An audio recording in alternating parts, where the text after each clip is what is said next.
Welcome to the WWE Podcast, your place for the most passionate wrestling analysis on the web. Just turn Roman heel. What is WWE waiting for? When other wrestling podcasts put you to sleep, you can count on the WWE Podcast to keep you engaged and asking for more. I've been watching wrestling for over 20 years, and that was one of the best matches I've ever seen. If you're easily offended, this may not be the show for you. Whatever happened to the men being able to physically retaliate against the women in WWE? This is a fantasy environment. This is unlike any other wrestling analysis. So without any further delay, let's get the show started right now. Hey guys, welcome to the show. And boy, do I have a hell of a show for you guys today. This is the official WrestleMania 35 preview show. And I have two guest hosts, Ashley and Lawrence, who have been previous hosts on the show, but never together. So this is a first time ever triple threat show for WrestleMania 35, and we go through every match. We cover all the bases, get some differing opinions. We don't always agree on everything, which is always good for the show. You don't want everyone agreeing on everything because it's just flat out boring, and this is not the case here. We have some awesome conversation, and so we'll get to that in just a moment. But first, thank you guys so much for joining me. This is the WWE Podcast, and I am available everywhere that you get audio, from Google to Apple to Spotify to iHeartRadio. I am there, and please give me that 5-star rating and review. Very, very, very helpful for ratings, and you just want to be a nice person. You want to be a nice guy or gal, and you're like, hey, I like this guy. I want to help him out. Well, you can do that at any podcast app that allows 5-star ratings, especially Apple Podcasts. Much, much, much appreciated. So it's WrestleMania season, guys. And you can follow me live on Twitter at the WWE Podcast throughout WrestleMania this Sunday. As I record this, it is 3 days away, and we go through all 16 matches on this show. So it is a bit of a lengthy show. You may want to divvy this up into pieces of your listening day, whatever time you have to listen during the day, I should say, because it is this is probably and is the longest show in the WWE Podcast history. So, but a couple quick awesome announcements, and that is, number one, I will be doing a live show just after and just following WrestleMania. As soon as WrestleMania goes off the air, within 5 or 10 minutes, I'll be going live at Blog Talk Radio, which is doing a live call format, which means you guys can call in and you can get yourself onto the show and we can talk WrestleMania. I'm getting that call-in number just so you guys can have it if you didn't follow my Twitter feed. Hang on, bear with me one moment here. It is 657-383-1704. 657-383-1704. You guys can get yourself onto the show following WrestleMania. If you want the link, it's in my Twitter feed. I tweeted out the link today, and that show, just bookmark it, and you'll be able to call in or immediately following the show, and we can discuss WrestleMania. I'm assuming that the lines are going to be pretty backed up, but I'll try to get to everybody that calls in, and we can discuss your thoughts on WrestleMania. Try to keep them a little bit brief, just because of the number of callers that I'm anticipating. But, guys, so that's number one. Number two, I am looking seriously into resurrecting WWEpodcast.com.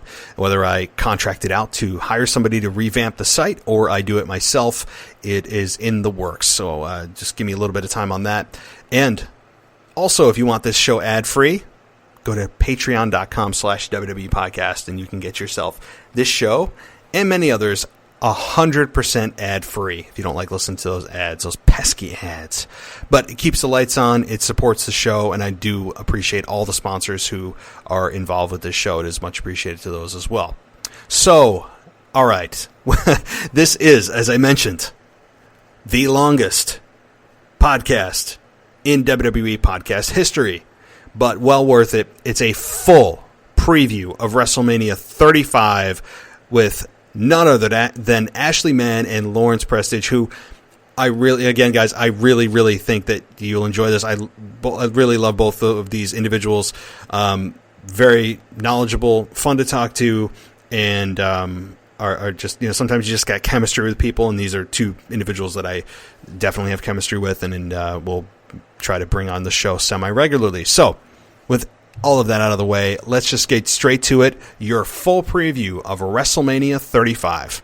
Okay, guys, welcome back. And right now, I have my favorite two, not to be biased, but I have one of my favorite two co-hosts. I've never had a triple threat co-host. I guess it's kind of in theme with the triple threat main event of WrestleMania, and that is Ashley Mann and Lawrence Prestidge. Guys, welcome to the show. It's awesome to have both of you back at the same time. Yeah, absolutely great to be back. Yes, thank you so much for having me. I'm excited to talk to you guys about this all-important WrestleMania. It is, and this is a extremely long WrestleMania. I honestly don't know if there have ever been, and I may be wrong, 16 matches for this show. Wow. And obviously some of those will be put on the pre-show, but this is going to be one of a very marathon-long type of night. And Ashley, you are going to be in attendance for WrestleMania. So tell us, and this is your first one, so give us your thoughts. I mean, this is your first one, so how pumped are you? It is my first, and I'm going to be there for the whole weekend from NXT tomorrow until SmackDown on Tuesday, so I am beyond pumped. So just, I guess, a heads up, I am going to probably be biased because I'm so excited just to be going to my first one, so I may be a little in favor more than the average person, so just a heads up to everyone. But yeah, I'm beyond pumped. Look, that's not a bad thing. I think that in-person perspective, it is a little bit of a bias, but you get more of insight being at the show than we do sitting in our living rooms. So I'm excited to talk to you. You're more than welcome to come on the live show that I'm doing immediately following WrestleMania Sunday night, which I will be a zombie, but I will be pumping. I don't care if I have Red Bull or whatever Kickstarter or whatever kind of energy drink I need, and I will be there live, and you're more than welcome to call in. And so Lawrence, you have been you've been a fan obviously for a while. What number of WrestleManias is this for you? I mean, this is obviously WrestleMania 35, but what number of WrestleMania is this for you watching from the comfort of your living room? So I've started watching since WrestleMania 17. Like I said to you last time, not a bad WrestleMania to start with. That was my first experience of watching WrestleMania. So yeah, it's coming up to nearly 20 years. Wow, that's awesome. I think, like I said, with our show that we did, 17, boy, you set the bar right at the top, at least in my opinion. Yeah. In many people's opinion. So really I don't want to say it's all downhill from here, and I don't think it will be, but that's awesome. So, guys, let's not waste any time, burn any daylight, or it's not really daylight for anybody here, but let's start right at the top here and not waste time, and let's start with the main event of WrestleMania, and that is the triple threat for the Raw and now SmackDown Women's Championship with Ronda Rousey, Becky Lynch, and Charlotte. I'm going to start with you, Ashley. Give me your thoughts and predictions for this match in what has been an extremely convoluted, confusing, intense, and then kind of not intense, just convoluted, very complex storyline. What are your thoughts and predictions for this match? I think you hit all the adjectives there very well, Matt. I think this is one of the matches that's going to steal the show, and I'm hoping by the main event time that the crowd is still pumped for it, which I think they will be with who is involved and just the anticipation behind this. Full disclosure, I was a diehard Ronda Rousey fan. I was stoked when she came on board about a year ago, but I've always been a Becky Lynch fan as well. It's obviously picked up in the past, 6 or 7 months or so.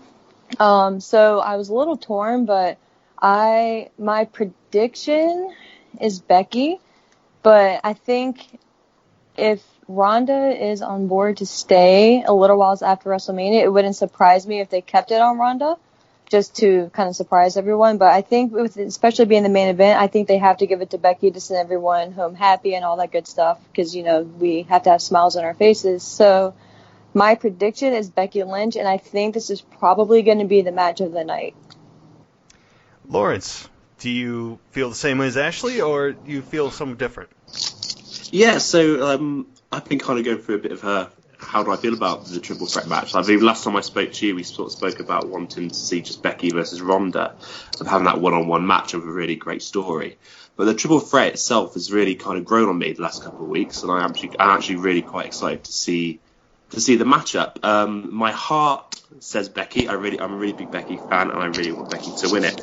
But the last couple of days, I'm actually going to go with it. My prediction is actually that Charlotte Flair is going to win, and that's probably a bit. Not many people might be expecting that, but I'm just kind of thinking of who do I think the WWE and Vince McMahon want to see end the show with the 2 championships and have that sort of the first person to close the women's main event at WrestleMania.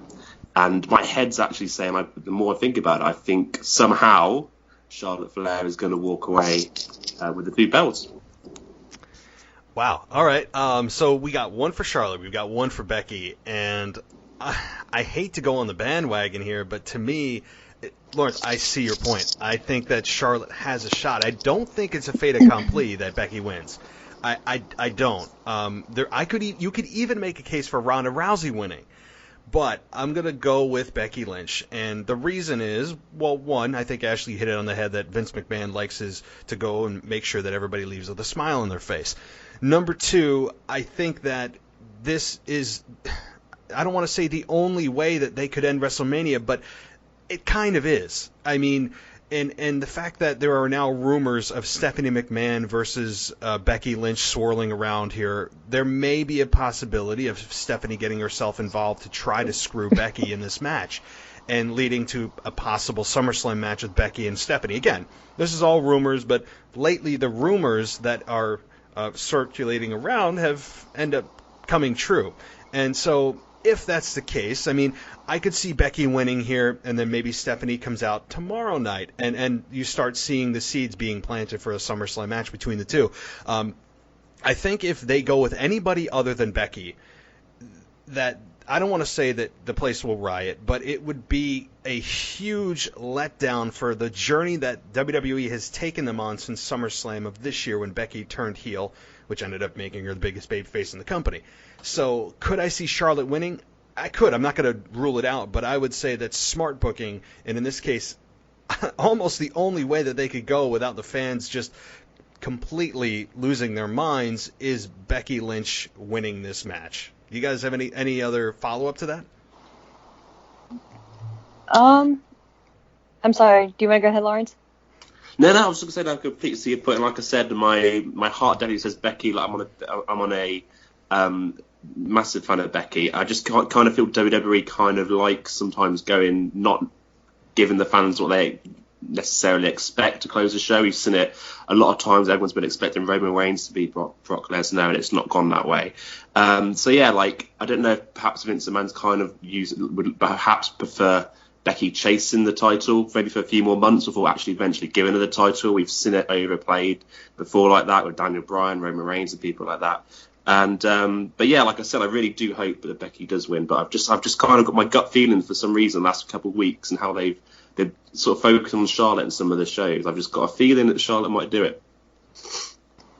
For sure, and honestly, if this wasn't the main event, I would probably lean more towards Charlotte, just because Charlotte is amazing. Nothing against her. And if this was, like I said, maybe not the main event, or if this wasn't built up to the level it's been built up to, and especially now with Charlotte having the SmackDown Championship, I feel like they're trying to create the ultimate underdog story for Becky Lynch. So I think for me personally, with all those factors built into it, I feel like that's kind of why I lean more towards Becky in this situation. But if it was any other different circumstances or just a different pay-per-view, I'd probably lean more towards Charlotte. But that's the only reason I'm kind of feeling strongly about Becky knocking this one out the park. And when you think about it, too, I mean, the closing moments of WrestleMania, what are those lasting images? What does WWE want? Their first ever women's main event of WrestleMania. When you think about just how significant this is, I mean, just a couple of years ago, the women, not to be disrespectful, but the women's division was a joke prior to this whole women's revolution. It was pillow fights, it was lingerie matches, it was nothing but sexifying the women on the roster, and that's not what I watch wrestling for. And to see how far they've come, it's not just corporate speak. It is truly it's amazing and almost unbelievable. If you had told me 4 or 5 years ago that they'd be main eventing WrestleMania, I would have laughed. I mean, I would have. And to think of where they've come to make it to this point, this is, I mean, it is the most prestigious position that any performers could imagine themselves in, being the main event of WrestleMania. And the women in this match are all deserving. As much as I have despised and really fought against this triple threat, and I still stand by my guns that I still think it should be one-on-one, but Charlotte is a hell of a competitor. She is the alpha female on the roster. She has made a name for herself, and she has paid her dues and all of that. So I understand and respect her WWE's decision to put her in the main event. To make it to this point, to have that lasting image be Becky Lynch holding up both championships, I think they've booked themselves into a corner. They have to do this, or the fans will blow themselves up, and the internet might break Sunday night if Becky Lynch does not win. My question, though, is to you guys, and kind of a follow-up, how do they move forward with both championships being held by a single female competitor? How does that work? I mean, I know we're getting a little bit ahead of ourselves, but how do you guys think that works with one individual, one female holding both belts? Does she float between Raw and SmackDown? Does she just defend one championship at a time? Do they unify the belts? What do you guys think? Ashley, I'll go with you first. What do you think happens here? So, and I'm kind of, and I may have missed something, but I'm still a little confused in that aspect because, yes, it is winner takes all, but so, like you said, what happens does, like, let's just hypothetically say Becky wins the SmackDown and the Raw's Women's Championship. So she goes back and forth to the shows. Are they still two separate titles? Will whoever she faces on SmackDown's brand only be gunning for her title, or would they be gunning for both as well? So I guess for me to give like an honest answer, I would need a little bit more clarification on how this whole process is going to work out. If it's going to be one title for both shows, like the Women's Tag Team Championships, or if when she's facing a Raw opponent, she's only defending the Raw title. So I think I'm a little confused by that aspect. It wouldn't surprise me if they ended up unifying them both. I don't think they necessarily need to, because I feel like they do have a deep enough roster on both if they just spend time in actually building up the other competitors like a Sonya Deville or a Mandy Rose or an Asuka, which they've completely just dropped the ball on. But I think for me personally, that's what I would need an answer on first to be able to really predict or make an opinion on how they're going to progress going forward. And with the whole Fox deal coming up, and I believe either September or October, I think this may be like a trial period for them to see, okay, if they do go all forward with Becky, is she still going to be strong enough being the champion to defend it on both shows? Because she's gotten so many comparisons to Stone Cold. My personal feeling and opinion on Stone Cold was he was better and the storyline was more engaging when he was chasing the championship.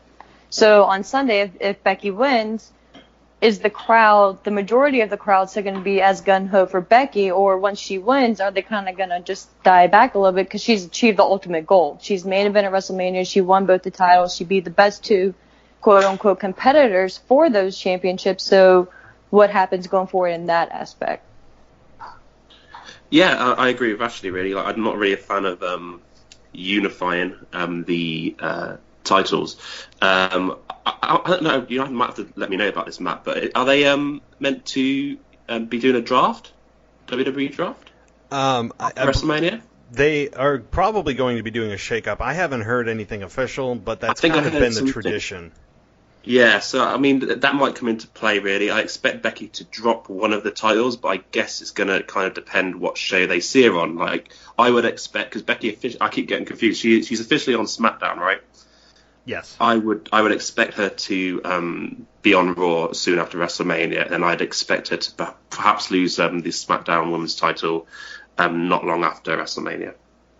And Ashley, you brought up a good point. I mean, the fact that that they are going to Fox, that is a huge deal. And, I don't think I can underscore that enough, that they need to make sure that, I'm sure that in that contract somewhere, they say, you have to keep ratings of, whatever X number that they've decided is a acceptable number that they need to continue to make sure that those ratings hold steady or go above that number. And in order to do that, if you have Becky Lynch in chase mode, I totally agree. I totally agree that usually, in most cases, 9 times out of 10, having a heel champion with a babyface chasing is always a better story. But eventually, you have to have that woman or man win and climb that mountain and then fight off competitors and scratch and claw to hold on to what they've struggled so long to achieve. And in this case, Becky Lynch, when you think about her journey, it really is not necessarily just the last 6 months where she's exploded. Her journey goes back all the way to the days of NXT, when she recently has come out and said that she was almost fired her first few weeks that she was there. And, she has fought really years and years and years. So her journey is not just the last 6 months. Her journey is over the last 5-6 years since she's been with WWE. And her missed bookings, and now Asuka being misbooked, and on all of this. So her journey, I think, should culminate at WrestleMania. While I agree that if you have Charlotte win, her in chase mode, Becky in chase mode, is a cool idea, and I wouldn't totally be opposed to it. WrestleMania is the stage where it's the blow-off. It's the finale. It is the usually babyface going over to finally punch down the heel, finally get what they have been going after and achieving their goal, and then they have their next competitor. And so I wouldn't be totally opposed to it, and it's the Daniel Bryan story now built into the women's division, where I think a year ago, before any of this Becky Lynch thing happened, we were all looking at, well, next year at WrestleMania, it's probably going to be Charlotte and Ronda, and we were all like, yeah, that's going to be pretty damn cool. Like, I'm looking forward to Ronda and Charlotte one-on-one. And then Becky exploded. We get Charlotte and Ronda one-on-one at Survivor Series. We never, ever had yet to get Becky and Ronda one-on-one. But I think that Becky really interfered with the plans of WWE and interjected herself into this match. And then just kind of like what Daniel Bryan did at WrestleMania 30 with interjecting himself and Randy Orton and Batista, where Daniel Bryan ended up tapping out Batista and winning. I think that's the same logic here. So yeah, ultimately I think Becky wins. But my last question to you guys on this, because I could talk about this match for an hour in and of itself. Who do you guys, or actually I'll start, Lawrence, with you. Who takes the fall or taps out in this match? In other words, if you think Becky or Charlotte wins, and you think Charlotte wins, who do you think takes the fall? I think. So I predict Charlotte. I think Charlotte would pin Becky, which would cause absolutely travesty, like you said, amongst the fans. But I think if Becky wins, I imagine her tapping out Charlotte, and then that would set up hopefully Becky and Ronda rather. Maybe at SummerSlam or something like that. Or I don't know. There's rumours Ronda Rousey's taking time off. I'm not sure. I don't think any of us know for sure what's going on there. But like, hopefully, if it kind of sets up Becky and Ronda nicely if they do go with the route of Becky winning at WrestleMania, having Becky tap out Charlotte. Therefore, Ronda can kind of use the you never made me tap out kind of thing, and that kind of can get that story of Becky versus Ronda that I personally would really, really like to see. And just adding on from what I'm saying, I did actually looked up quickly if there is a draft planned, and it is official. It's 2 weeks after WrestleMania. Oh, there is. Okay, well, great. Yeah, 2 weeks after. Yeah. Yes. Ashley, what are your thoughts on that? I mean, Becky, you and I are on the same page as far as Becky winning and using the disarmer.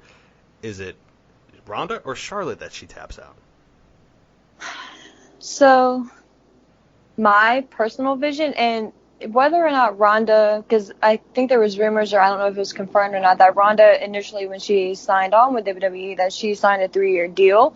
Now, whether they allow her to take time off for personal reasons or not, that's, I think, kind of irrelevant. My idea, if I was kind of laying everything out, would be to have Becky either make Ronda tap out or pin Ronda. So whether she was planning on taking personal time off or not, have her go away for 6 months. And my vision would be have Becky win both of the championships, defend them on both brands, not lose either title, and build this story of Becky just being this dominant champion all the way up to WrestleMania, and then have Ronda maybe a few weeks or a month prior to WrestleMania come back, because just like, and kind of play into like her UFC story, where when she lost, she was so depressed and so just defeated by the whole concept of her even losing a match to begin with, whether it's in the octagon or the ring.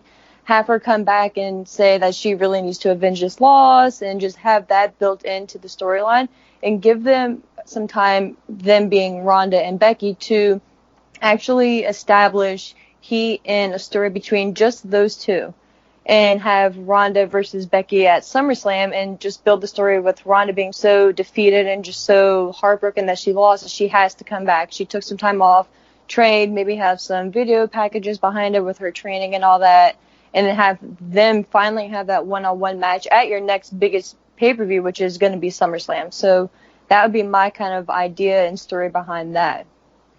I like that. And as I'm thinking, and you're planting ideas in my brain here, I think it's hard because no matter what happens in this match, if Ronda loses, whether it's Charlotte or Becky, WWE can still say, and Ronda can still say, that no one has beaten me one-on-one. So, yeah, Ronda takes a loss here, but okay, well, nobody has beaten me one-on-one. It took 2 women to beat me. I mean, maybe that's her argument. And maybe the finish, as wacky as it may be, is Charlotte putting the figure 8 on Ronda, and subsequently at the same time Becky puts the disarmor on her, and then Ronda taps, but who wins? So, maybe there's some weird controversy there. I don't know where I came up with that, but I could see that scenario in the match, and, so regardless, Ronda's protected. Even if she loses, even if she taps out, she's still protected in saying that she has not lost one-on-one to any female competitor on the roster. That being said, I think that if Ronda taps, or Becky taps Charlotte out, then the fans will say, well, we've seen Becky beat Charlotte before. I mean, Becky has beaten Charlotte a number of times over the past few months. So, yeah, that's an accomplishment because Ronda was in the match, but Ronda wasn't involved in the decision. So I think fans may look at that as, well, yeah, Becky won, but she really only beat Charlotte. So I think Ronda has to tap here. I know it's predictable. I know that people may be, we saw that coming, but predictability is not bad if it's the right thing to do. And in this case, it's predictable, and WWE could go off the rails here, and they got to be very careful doing that, but they could. I still think the right thing to do is the predictable thing and have Becky tap out Ronda. So, all right, well, I'm gonna table this match for now. At the back end of the conversation, at the end of our predictions, if you guys have anything to talk about, we'll cover it. But we got to move on, and that is the Universal Championship. Brock Lesnar and Seth freaking Rollins. I'm gonna take a breath on that. I'm gonna let Lawrence go first here. What are your thoughts? It took me a while to kind of get on board with it. Like, I've started to feel more of it now, and Paul Heyman's just such amazing at selling anything, and he's really made this match more appealing recently. I see Seth Rollins winning. I think Brock Lesnar as a part-time champion is gone way too long now, and it's I don't even think really he's meant to be in the picture really, because they've had some failures with Braun Strowman, and the Roman Reigns situation has not helped, and I think Brock Lesnar's just kind of been there as a sort of placeholder for the title at the minute, and I think Seth Rollins is going to get the win in this one. Ashley? So this one is probably the one that I'm the most unsure about. So I want Seth to win 100%. I am totally a Seth Rollins, girl. I love him. I think he really, especially when Roman had to take his leave, I think that Seth is what kept Raw together. He was the glue that the Raw brand needed. I would love to say Seth would win, but especially now with the whole story behind Kofi Kingston facing Daniel Bryan and all the build-up between those two, and then you have Becky, Charlotte, and Ronda on the other end, I feel like if any of the top 3 matches, the quote-unquote babyface was to not win, I would see this match being that. Whether it's by a clean finish or something wonky going on, I have this really bad feeling that this would be the match that they would have Seth or the babyface lose. My, hard prediction would be maybe they just go all forward with Seth, and they do have us all go home happy with the top 3 matches, quote unquote, of course, depending on how you look at it. All the baby faces win, but if any of them were to lose, this match wouldn't surprise me, because I don't see them, not to get ahead of ourselves, but I don't see them having Kofi lose and then Seth and Becky win. So I'm scared that Seth may win or may lose, but I think that depends on what Brock is going to do next to it. And I'm kind of, another reason why I'm torn is because let's say Seth wins in the perfect world, who does he face next? Because if you have Roman versus Drew and Drew loses because this is Roman's match back and all that good stuff, who does Seth face if he stays on the Raw brand? And if he wins the Universal title, he would kind of have to at that point. Let's say change both of the titles, have the Universal title go to SmackDown or whatever. But this match is the one match that I'm just completely just unsure about as a whole, because I think they can go in so many different directions with it. Yeah, I think the only thing with Brock Lesnar is just like, what do you do with him if he retains the title now? Like, you've got to, Raw especially have got to start building more stars, more baby faces, more top people on their brand, and it's just so hard to do without a title. And Brock Lesnar, I can imagine if he did retain, we wouldn't see him again until SummerSlam, and it's just like, where do you go if you're the WWE if Brock Lesnar retains his title? My fear, not to interject, is if they do have Brock win, because since Roman is back, since they're going back to Saudi Arabia, I believe, relatively soon, I'm kind of afraid of there being somewhat of a repeat of last year where we all expect Seth to win, because they've already built into the storyline and placed in our heads that Brock is part-time. Brock only shows up when it's a big match and when he feels like it. So if he were to retain here, maybe it would be a triple threat in Saudi Arabia and have Brock still the champion against Roman and Seth Rollins. Not that I want that, just put that out there, but oh, yeah. I have this weird feeling that maybe WWE, just to swerve us all, have Brock retain and then build into that storyline where it's 2/3 of the Shield going against Brock Lesnar for the title. I have that similar knot in my stomach when it comes to this match, and I think it's because that WWE has educated us lately, especially when it comes to Brock Lesnar matches, that when you think you know the outcome and it's 100% lock, they tend to do the opposite with Brock's matches. I mean, look at Roman Reigns over the last year when we thought, okay, Roman's going to win this time, he's finally going to win, and he didn't win it until he was in Saudi, or until, I don't even know what pay-per-view it was, SummerSlam? I believe it was SummerSlam. Yeah. So, I mean, that's what scares me about this, and I'm going to second that with Ashley, that every time, or, out of these 3 matches with Kofi, with Becky, and with Seth, if I was going to pick one in which you think the babyface is going to win, I'm going to say Seth is not going to come out on top here. I was going into this thinking that Seth is going to win, and over the last really couple hours before the show started, I've talked myself out of it because I don't trust WWE here. I think that if Seth loses, he could easily, and it's the Monday Night Raw after WrestleMania, that is the biggest Raw of the year. And somehow, some way, they could easily get Seth back into a rematch with Brock Lesnar there, and Brock could drop the title Monday night on Raw. And that could very well happen, and just to shock people at WrestleMania and make people think that Brock is finally going to lose. Oh my God, we have an absentee champion. Brock Lesnar's never here, and he's never there. And they build that into the storyline, and it works because it's real, and people are tired of him not being there, and just tired of him in general. It's kind of the same act with Brock. You have Paul Heyman come out. Brock stands there and gets paid, $500,000 to stand there and make faces. And, you have Paul Heyman doing the heavy lifting. I mean, it's the same formula over and over and over and over. And Brock's there once every, 5 weeks. And it's just, it's tiring. And people are tired of it. And WWE knows that, and they're building that into the story.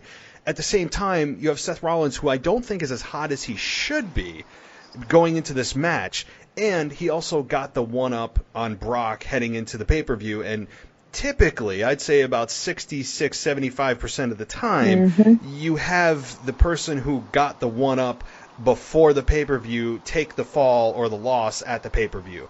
So with all of that kind of rolled up into a ball here, I'm going to say, but not very confidently, that Seth Rollins ends up losing here and decisively to Brock Lesnar, to the crowd's showering of boos.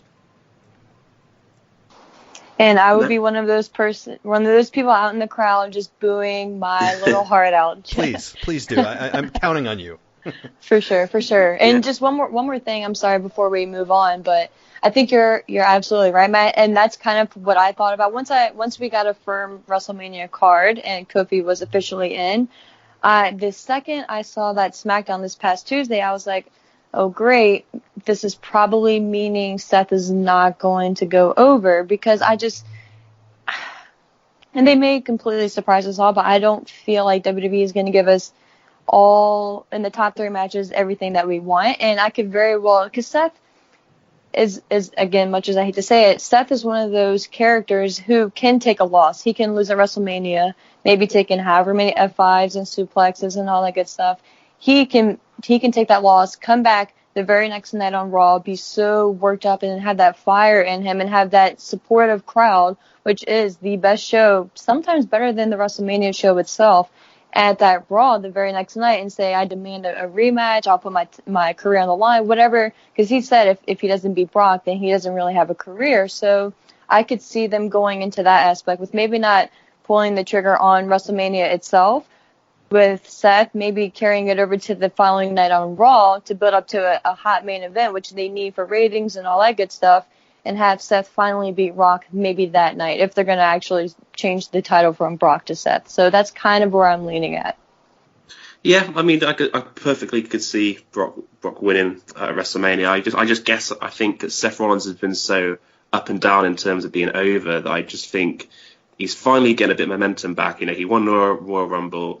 And I just think the perfect time really to cement Seth Rollins is if he is going to be that next top babyface guy that's going to lead Raw in terms of being, you know, the main man on Raw. I think WrestleMania is the perfect time to do it. So that's why I'm leaning towards Seth Rollins winning at WrestleMania.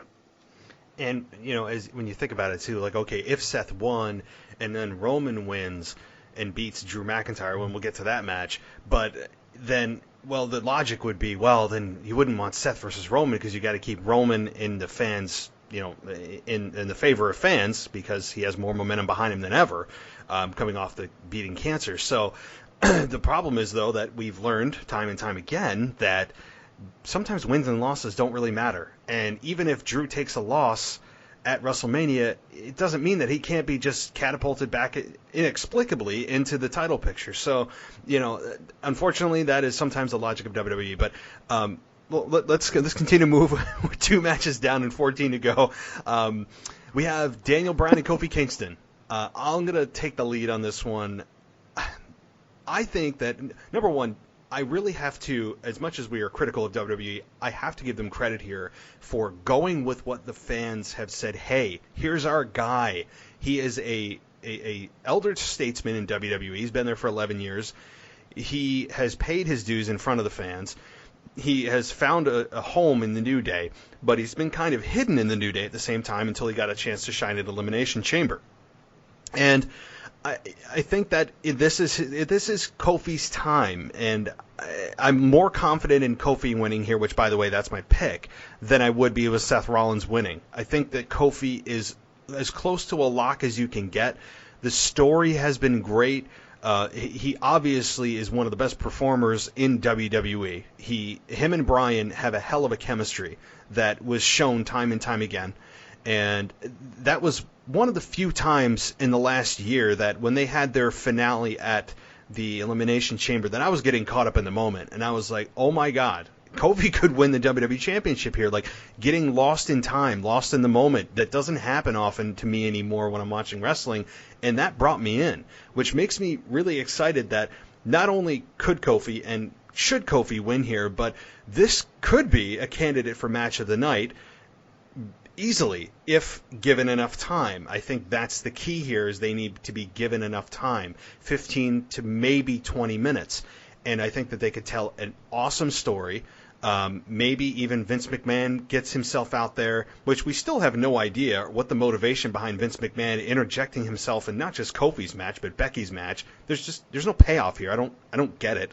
But maybe Vince McMahon comes out and tries to pull one last screw job on Kofi, and Kofi ends up hitting Trouble in Paradise on him or something. There needs to be a payoff here, because I don't understand Vince McMahon's interjection in all of these main events. There's just I don't get it. But I think Kofi wins. I think it's a feel-good moment. The crowd's going to be behind him 300%, and I'm looking forward to it, and I think that Kofi wins. Ashley, what about you?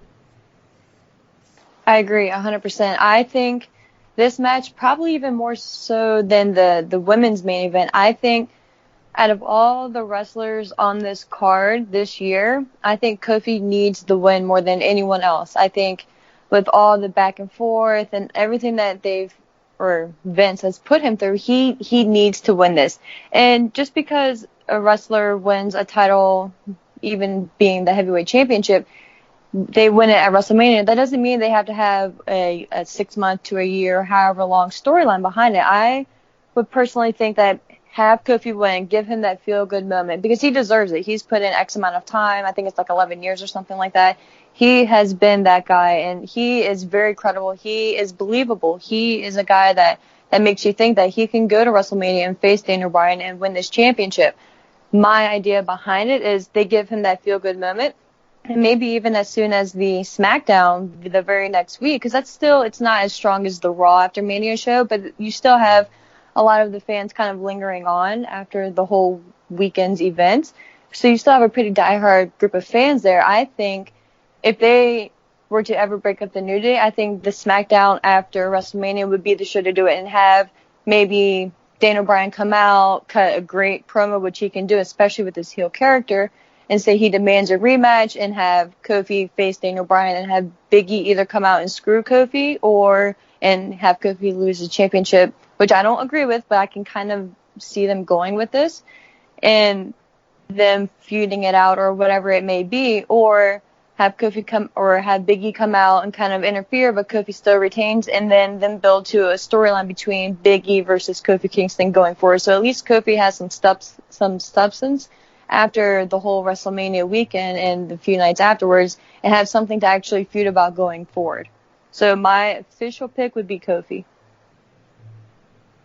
Yeah, I think for me, it's one of these things where I'm a bit back and forth on it. Like, my heart definitely says Kofi Kingston, my head says Daniel Bryan. I think if I could pick anyone to win any match at WrestleMania, it would certainly be Kofi Kingston to win the WWE title against Daniel Bryan. Just think he deserves it. He's a phenomenal athlete, and I think he just deserves a chance of it. I think Vince McMahon's going to be involved in this match. I think there's going to be more hurdles for Kofi Kingston to overcome, whether it's banning the New Day from ringside and Eric Rowan's allowed at ringside, whether Kofi Kingston gets the pin and Vince McMahon comes out and says, it's a 2 out of 3 falls match. I think there's going to be something like that in the match where the fans are really going to kind of go through the motions with Kofi, and there's going to be I think certainly Vince McMahon's going to play a part in this match, if it's going to be completely screwing Kofi Kingston over, or if he's going to try and add more hurdles to make Kofi's win even more spectacular at WrestleMania, given that really strong WrestleMania moment. I think it would be really, really interesting. I think I'm going to go Kofi Kingston to win. I'm still on the fence of it a little bit, but I think Kofi Kingston's going to win, but I don't expect it to be a long title reign. I hope it is, but I don't think it will be. Yeah, that's No, go ahead, Ashley. I'm so sorry, but just a quick question for you guys. Did any of you guys see that picture floating around on Twitter, which it could have been just a complete accident, but where the title, it actually said March 10th, 2019. So it said WrestleMania, but the contract said March 10th. So that kind of was like WWE doesn't normally make minor mistakes like that, but maybe that was like maybe a clue to once we get towards the Kofi Kingston versus Daniel Bryan match at WrestleMania, maybe we're halfway through the match and Vince comes out and says, the contract you signed didn't have the correct date or something like that. And then he kind of plays like a screwball, however he changes the match, or has something like some type of interference or some type of like twist or swerve in that aspect. So that just kind of caught my attention. Yeah, that's very possible. I mean, I didn't catch that. And if that's the case, like you said, they very rarely, that's a big, big misstep if somebody didn't an oversight if nobody mentioned that or saw that. But I'm very fearful that there is more hurdles for Kofi to overcome. I've just never understood why Kofi didn't get it in writing to begin with. I mean, he went through gauntlet match after gauntlet match to have Big Right. E and Xavier Woods end up doing the job for him. But what just boggled my mind is no one's paying attention to the fact that Vince McMahon said, Kofi, if you win, you're going to WrestleMania. Well, to do what? I mean, Right. Vince told us to pay attention to his words. Well, I'm paying attention to his words, and he has yet to say that if you win, you will go to WrestleMania to face Daniel Bryan for the WWE Championship in the main event. He just says you're going to WrestleMania. Well, that doing what? Sweeping the floors? I mean, like, who knows? I mean, really, like, I mean, no one's paying attention to what Vince is saying. I hope there's not another hurdle to overcome, and if there is, that Kofi, ends up beating the hell out of Vince McMahon, and then somehow he still gets his match, one way or the other. Even if there's 40 hoops he has to jump through, I still think Kofi, at the end of the day, somehow, some way, will end up beating Daniel Bryan for the championship. The only thing that's going to make me sad is that hemp belt. I hope it's probably going to go away once Kofi captures it.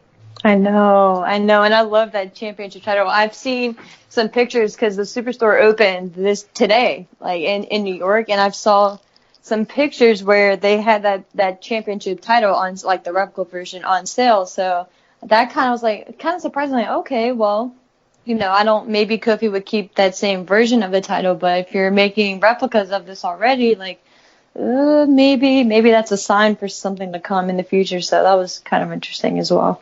So, question for you guys quickly. If Kofi does win, say Kofi does become the WWE champion, do you see him staying with the New Day, or do you think they are inevitably going to split up?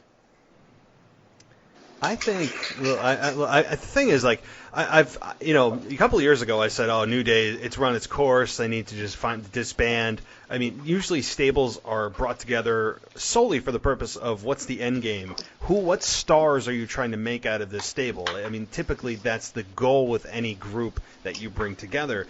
But in this case, this is one of those groups, I don't know, and I wouldn't be 100% opposed to it, but if I was WWE and I'm a business, when you look at what the New Day is, they are cash cows for WWE.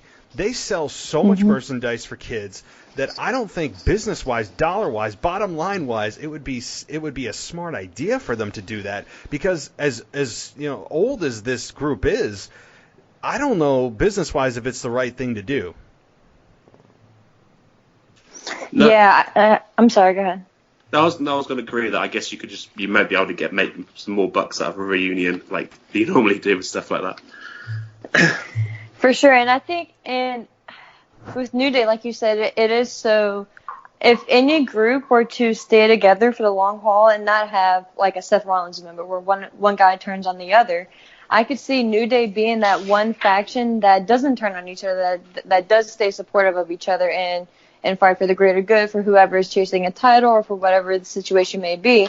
I could very well see them being that group. Now, if Kofi does win at WrestleMania, I think they need to maybe tweak New Day a little bit and just have Kofi be a little bit more serious as a character. Like, once he finally wins, like, maybe not do the pancake thing. Maybe still be entertaining and have Big E do his whole charade before they come out with whichever city they're in at that time, because the crowd just eats it up at whatever show you're at. Like, that's one of the highlights of the show, because the crowd and the fans are so into it. So I could definitely see them keeping them together. But I think if they're going to pull the trigger on Kofi, there's just something, like, maybe just something in me that feels like Vince just can't not have someone turn on each other.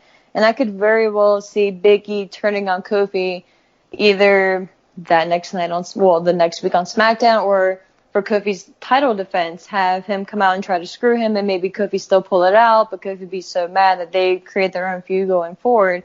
But I think it's just a matter of how they view New Day going forward, because I think regardless of what direction they go in, they either have to make the New Day as a group more serious, or maybe break them up. And then, because then you have the storyline too, where, okay, if Big E is going against Kofi, where does Xavier Woods fall? Is he going to back Kofi, or is he going to back Kofi Kingston, or is he going to back Big E? And so, Xavier Woods would kind of have to make his decision there as well. So I think they could really take this whole angle and this whole story in itself a lot of different directions if they really put the time and effort behind it. Yeah, I mean, there is a story to tell there where people would be genuinely sad, especially the younger audience, be genuinely heartbroken if New Day broke up. And people are emotionally attached to the New Day. I mean, they are a staple of SmackDown. They are an established group, a group that does not come along that often. That it's very difficult to get the longevity and success of a trio as long as these three individuals have, and they especially trying to find a chemistry with three individuals. I mean, look at the League of Nations. I mean, that's like the most disastrous group that was probably ever assembled. And you have, I mean, but on paper they are stars, but you put them together and it was a complete disaster. And so, but these three, Xavier Woods was, before New Day was into oblivion. Big E was the sidekick of Dolph Ziggler. Right. And you put these three together, and it was magic. And this is something. It's like lightning in a bottle that does not happen often. So if WWE does decide to break these two up and turn Big E and Xavier heel, they really need to think long and hard about it, because this is a group that does not come along often, and they are selling unicorn horns. They're selling T-shirts. They're selling pancakes. They're selling cereals. They're selling like everything under the sun for WWE. So they need to really, really think long and hard about this if they're going to break these guys up. So let's move on a little bit to Roman Reigns and Drew McIntyre. And we touched on this a little bit. I think I gave away my prediction, so I'll just kind of repeat it. And I think Roman Reigns. Now, I don't think I'm not going to bet the farm on it. I think that Drew McIntyre is a long-term project for WWE. I like Drew McIntyre version 2.0 much better than when he was first in WWE about 7-8 years ago. I like his demeanor. He's got a presence. His body's fantastic. He's nasty. He's believable. I like where they're going with Drew, but this is the comeback story for Roman Reigns. And Roman Reigns is Vince McMahon's first love, and I don't think that that Roman Reigns loses here. I don't expect this to be the match of the night. I expect it 10, 12 minutes, and I expect a spear, probably 3 or 4 Superman punches, and we get the women and children and maybe some guys cheering, and I think that is how the night ends for Roman Reigns. I don't expect really many shenanigans in this match. And I think it's a pretty straightforward Roman Reigns win, but hard fought. Lawrence, what about you? No, I agree. I can only see Roman Reigns winning this match, to be honest. I think, the story and the overcoming leukemia and now making it to WrestleMania when he was pretty much ruled out to begin with, I think is a really good story. And I think he's going to beat Drew McIntyre. I do hope that they do have some sort of match going forward as well, like maybe a rematch. Whoever wins this match, I don't want them to go straight into fighting whoever the champion is between Lesnar and Seth Rollins at the next night or at the next pay-per-view. I'd rather them perhaps have some kind of rematch at the next pay-per-view. Maybe Roman Reigns wins and Drew McIntyre attacks him after the match or attacks him the next night on Raw, just to kind of keep that story going. But yeah, I'd like to see these two go again after WrestleMania, certainly, and I hope... I don't know if it's Extreme Rules next pay-per-view or, some sort of stipulation match. But yeah, I see Roman Reigns winning, but I would like this sort of feud between the two to get a bit deeper and a bit longer before they completely go their separate ways into sort of a championship picture. I think I'm going to slightly deviate from you guys. And this was kind of one of those other matches where I was a little bit torn on, but I think I'm going to go with Drew. I think I can definitely see Roman winning because of, just like you guys said, the story and the feel-goodness and all that. And I would totally be behind it. If Roman does win, I could totally understand it, and I would be happy for him regardless. My feeling is Roman has already had one match back. It was with the Shield, and it wasn't a one-on-one, definitely. But Roman has already come back and gotten his first victory back, being on the roster from his leukemia battle and all that good stuff. I think especially if they're going to have Seth beat Brock, I think they need to build Drew McIntyre up, because Drew has already beat Dean Ambrose. Drew has already beat Seth Rollins. Whether it was legitimate or not, he's still down in the books as beating Seth Rollins. So I feel they need to have a strong heel on Raw, especially since Braun Strowman isn't that guy. I look at maybe the picture on Raw, and granted they are going to do their draft in about 2 weeks or so, but looking at it at this moment, they don't have any other strong heels on Raw, so who would Seth face? So I think that it would be a good story for Seth. Drew goes into WrestleMania, demolishes Roman Reigns, Roman puts up a good fight, but in the end Drew wins, and he's coming for the Universal title, which just so happens to be around Seth Rollins' waist. So I feel like they could kind of play into that story a little bit as well, and that would help build Seth's character as well as the ultimate babyface. He demolished the Beast. The Beast is gone for now. So now his next opponent is Drew McIntyre, and Drew McIntyre just beat down Roman Reigns. He took away his feel-good moment. So I feel like that would kind of be a storyline built into itself. Like I said, it wouldn't surprise me if Roman won, but I think I'm kind of leaning more towards Drew in this situation. Look, I mean, Drew is kind of up and coming in WWE. He is something that long term they're looking at. So this is not an easy match to predict, just because the fact that both guys are around the same age, they're kind of on the same trajectory. Obviously, Roman's has much more success in WWE. He's been here longer. He's main event of WrestleMania how many times in a row the last 4 years, 5 years. But Drew McIntyre he's got a rocket ship on him now. And so I'm still sticking with Roman, but I could definitely see where the logic would be on Drew McIntyre, because he is the next possible opponent for Seth. Of course, this all hinges on if Seth wins, which we just debated may or may not happen. For sure. So it is very difficult. I would not bet any kind of money on this match. This is kind of the one that's like 55-45, 60-40, where you lean one way or the other, but nobody should be very confident in the outcome of this match, because there is really good arguments on both sides who should win this. It's not like, like the Kofi has to win. This is like, well, both kind of need a win. Like, Drew he's been that dominant guy that has put down Kurt Angle. He's put down Seth Rollins. He's put down Roman Reigns how many times? And he is the guy that they are going to be pointing to for that next heel. He's one of the very few authentic, believable heels on Raw. So do they want to kill his momentum with Roman Reigns? But at the same time, Roman Reigns just came back from cancer. It's the perfect charity story that WWE loves to portray themselves as, we're this feel-good, put your smile on your face kind of company. And to have Roman Reigns lose his first match back at WrestleMania, do you really want to do that? So I could see either men winning, but I'm still sticking with Roman Reigns. You guys have any last thoughts on this match? No, not me. That's pretty much all I had to say. Yeah, no, and like I said, I agree with both of you guys. And it wouldn't surprise me to see Roman win, but we'll see. This is another one of those matches where it could literally go either direction. Okay, guys, so AJ Styles, Randy Orton. Lawrence, I'll start with you. What are your predictions? Yeah, you know what? This is the match I'm actually most looking forward to of the night. This is the match for me, which is the one I'm most excited about. I think this for me hopefully will be match of the night. I just hope, it's one of those matches that could easily, depending on how the times go in during the show, I hope it doesn't get cut short. I hope these guys are able to go, at least 15 minutes or so.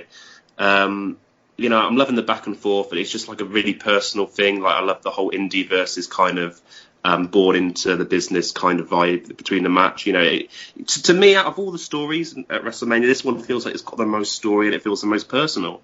And it just seems like two people that have got two different backgrounds that just don't like each other. And to me, it's the most believable match for me, and I'm really, really excited to see it.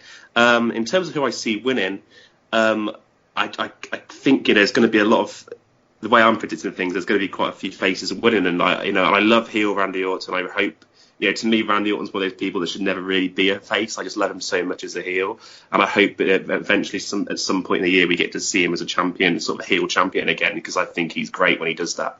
And I think Randy Orton's going to beat AJ Styles. Ashley? I agree, Lawrence, with everything you said 100%. I think, and this is another one of those matches where it really just depends on who ends up where after the draft. I could definitely see Randy Orton winning. He's the WWE purebred. He's been there for X amount of years now. AJ Styles is the guy who's been all over the world for a countless amount of companies, and he is that indie superstar that a lot of us maybe never thought would even end up in WWE, and now that he's here and he's flourished and WWE has pretty much gotten behind him, and probably one of the better WWE champions in the past, 5 years or so, I think, me personally, I would maybe pull the trigger on AJ Styles just to have him have that strong victory against Randy Orton. Since they are playing up the whole indie versus WWE storyline, I feel like going forward, you kind of need to give AJ this victory going forward, because if you establish that the indie guy has come in, he's done very well for himself and for the company as a whole. If you have him lose to Randy Orton, regardless of or not if he can make up that victory, whether it be the next week or the next pay-per-view, and AJ is one of those guys who, kind of like Seth Rollins, who could take that loss, stomach it, maybe go forward with a really great promo and just build himself as a character back up. I feel like if you're looking long-term, you kind of need to give AJ Styles this victory just to establish AJ Styles, yes, he wasn't in WWE as long as Randy Orton has been, but everything that he has gained and all the knowledge and experience outside of WWE did put him in this position for a reason. So I think they kind of have to give AJ Styles this victory just to establish him as a big player and a main event guy for WWE going forward. Good arguments, guys. I'm going to kind of jump on the bandwagon here. Let me just say first off, I think AJ Styles is going to win. This is another one I'm not super confident about. I would say I'm a little more confident about this one than I am with Roman and Drew, that I think AJ is going to win here. What's been most interesting to me is how interested I am in this match that I thought I'd never be. And that's a testament to both guys having hell of a promo a couple of weeks ago that got me instantly intrigued. I mean, this is two professionals being professionals, and they really just, pun intended, out of nowhere, just really got me engaged and got me into the story. And I was like, wow, yeah, like they just pulled me in, and out of nowhere, really. And their arguments have been good. Their jabs have been good. It seems real, which anytime I say that in professional wrestling is a compliment. It's a testament to both guys. I love it. The indie guy deal, well, WWE loves to poke fun at the indie guys that come up to WWE, and that, oh, well, if you were so good, you would have been here 11 years ago. It's like AJ should have said, well, it's not that I should have been here. It's I didn't want to be here. But, the stars aren't ever allowed to make themselves bigger than the business or bigger than the brand, which always, I never liked that logic that everybody here is just always dreamed of being here, and I'm just so happy to just be here. I don't like that the stars have to make it that the brand is bigger than them. No, the stars make the brand, but of course that's you can't ever say that in a promo. To me, it just brings down and drowns out the believability and really the aggressiveness that the promo could have by making the brand bigger than them. It angers me. But when you talk about the indie guys, that it's an insult to come from the indies. Well, look at some of your biggest stars ever that come from the indie scenes. CM Punk, where did he come from? In Ring of Honor. Previous to that, he was in the indie scene. Just like CM Punk, Kevin Owens, Daniel Bryan. They weren't homegrown stars. They came from these indies places that you guys all look down on. They're in bingo halls, they're in high school gymnasiums, all of that. I love how they try to. It's kind of Vince McMahon's creative that is being spewed through the heel's mouth. That they try to, and Vince McMahon, his brain is trying to put down guys from the indie scene when in reality they cut their teeth in those places, that they scratched and clawed to get there. It's like when Ronda Rousey said to Becky Lynch, oh, well, while you were, I don't know, in clown college or wherever it was, I was, beating people in MMA. It's like, so wait a minute, how is that an insult that you were just, gifted into this sport while I was actually, scratching and clawing to get where I want to be and really work for what I want. It's just the logic is backwards here, and sometimes the holier-than-thou WWE isn't really doing themselves any favors by trying putting down the guys that are really some of the biggest stars in history came from the Indies. So I'm going off on a tangent, but and also I liked the fact that they brought up what was it, the one move Randy. Well, I agree that Randy Orton has one move, but so does everybody else that has a finishing maneuver. Okay, you could say AJ Styles has a calf crusher and he has a phenomenal forearm, but look at Stone Cold Steve Austin. He was kind of a one-move guy. That he For was. sure. I mean, he was mildly successful, right? So, I mean, when you look at these, like, one move, well, that's kind of inaccurate. Randy Orton has got a pretty damn deep arsenal of offensive moves. So that didn't really stand a whole lot of ground for me. But one last thing I'll say in this match, then I'll toss it to you guys for any follow-up, is I want to see what a motivated Randy Orton looks like in a match, because I don't think I've seen motivated Randy Orton in years. This guy he's so good that he doesn't have to try to have a good match. So I want to see if we get a motivated Randy Orton at WrestleMania, or if we get just kind of, I go the speed limit, kind of like 2.5, 3-star match Randy Orton at WrestleMania. So it'll be interesting to see on that end. Yeah, no, definitely. Like, I could definitely see AJ Styles winning potentially. But I just kind of feel that we've had for a while now this vanilla Randy Orton, and it's just nice to see him kind of act like he cares again. He really feels invested in beating AJ Styles from my point of view anyway. And I really enjoy the heel Randy Orton, and I can see him beating AJ Styles. But depending where these guys where they're going to end up in the draft, I don't see them both being on SmackDown sort of after the draft.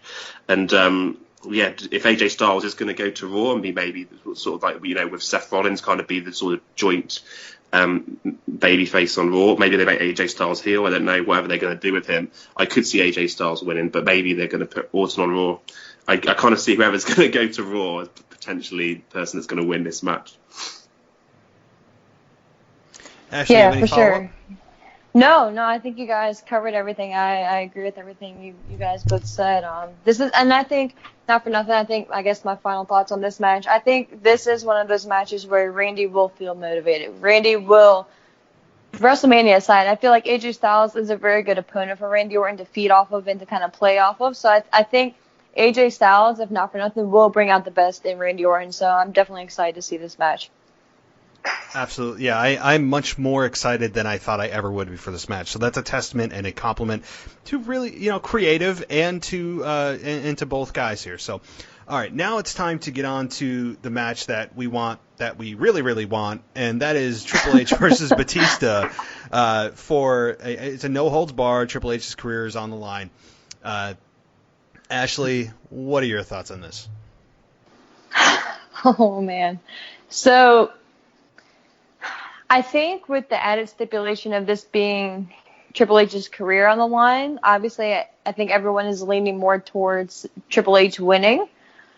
Part of me, because they've never mentioned that this is going to be Batista's last match, unless I missed something, you guys can totally correct me on that. But if they haven't, I kind of feel like Triple H is going to win this because Triple H's career is on the line. So I think we still have maybe another 2, 3, maybe even 4 or 5 years left of Triple H coming back for a WrestleMania main event, whether or not it's against a returning star or a new star in the company that's kind of been built up to that tier where Triple H is. It's kind of like a legend-ish status by now.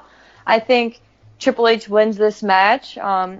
Me personally, I would kind of want Batista to win just because I've always been a fan of Batista.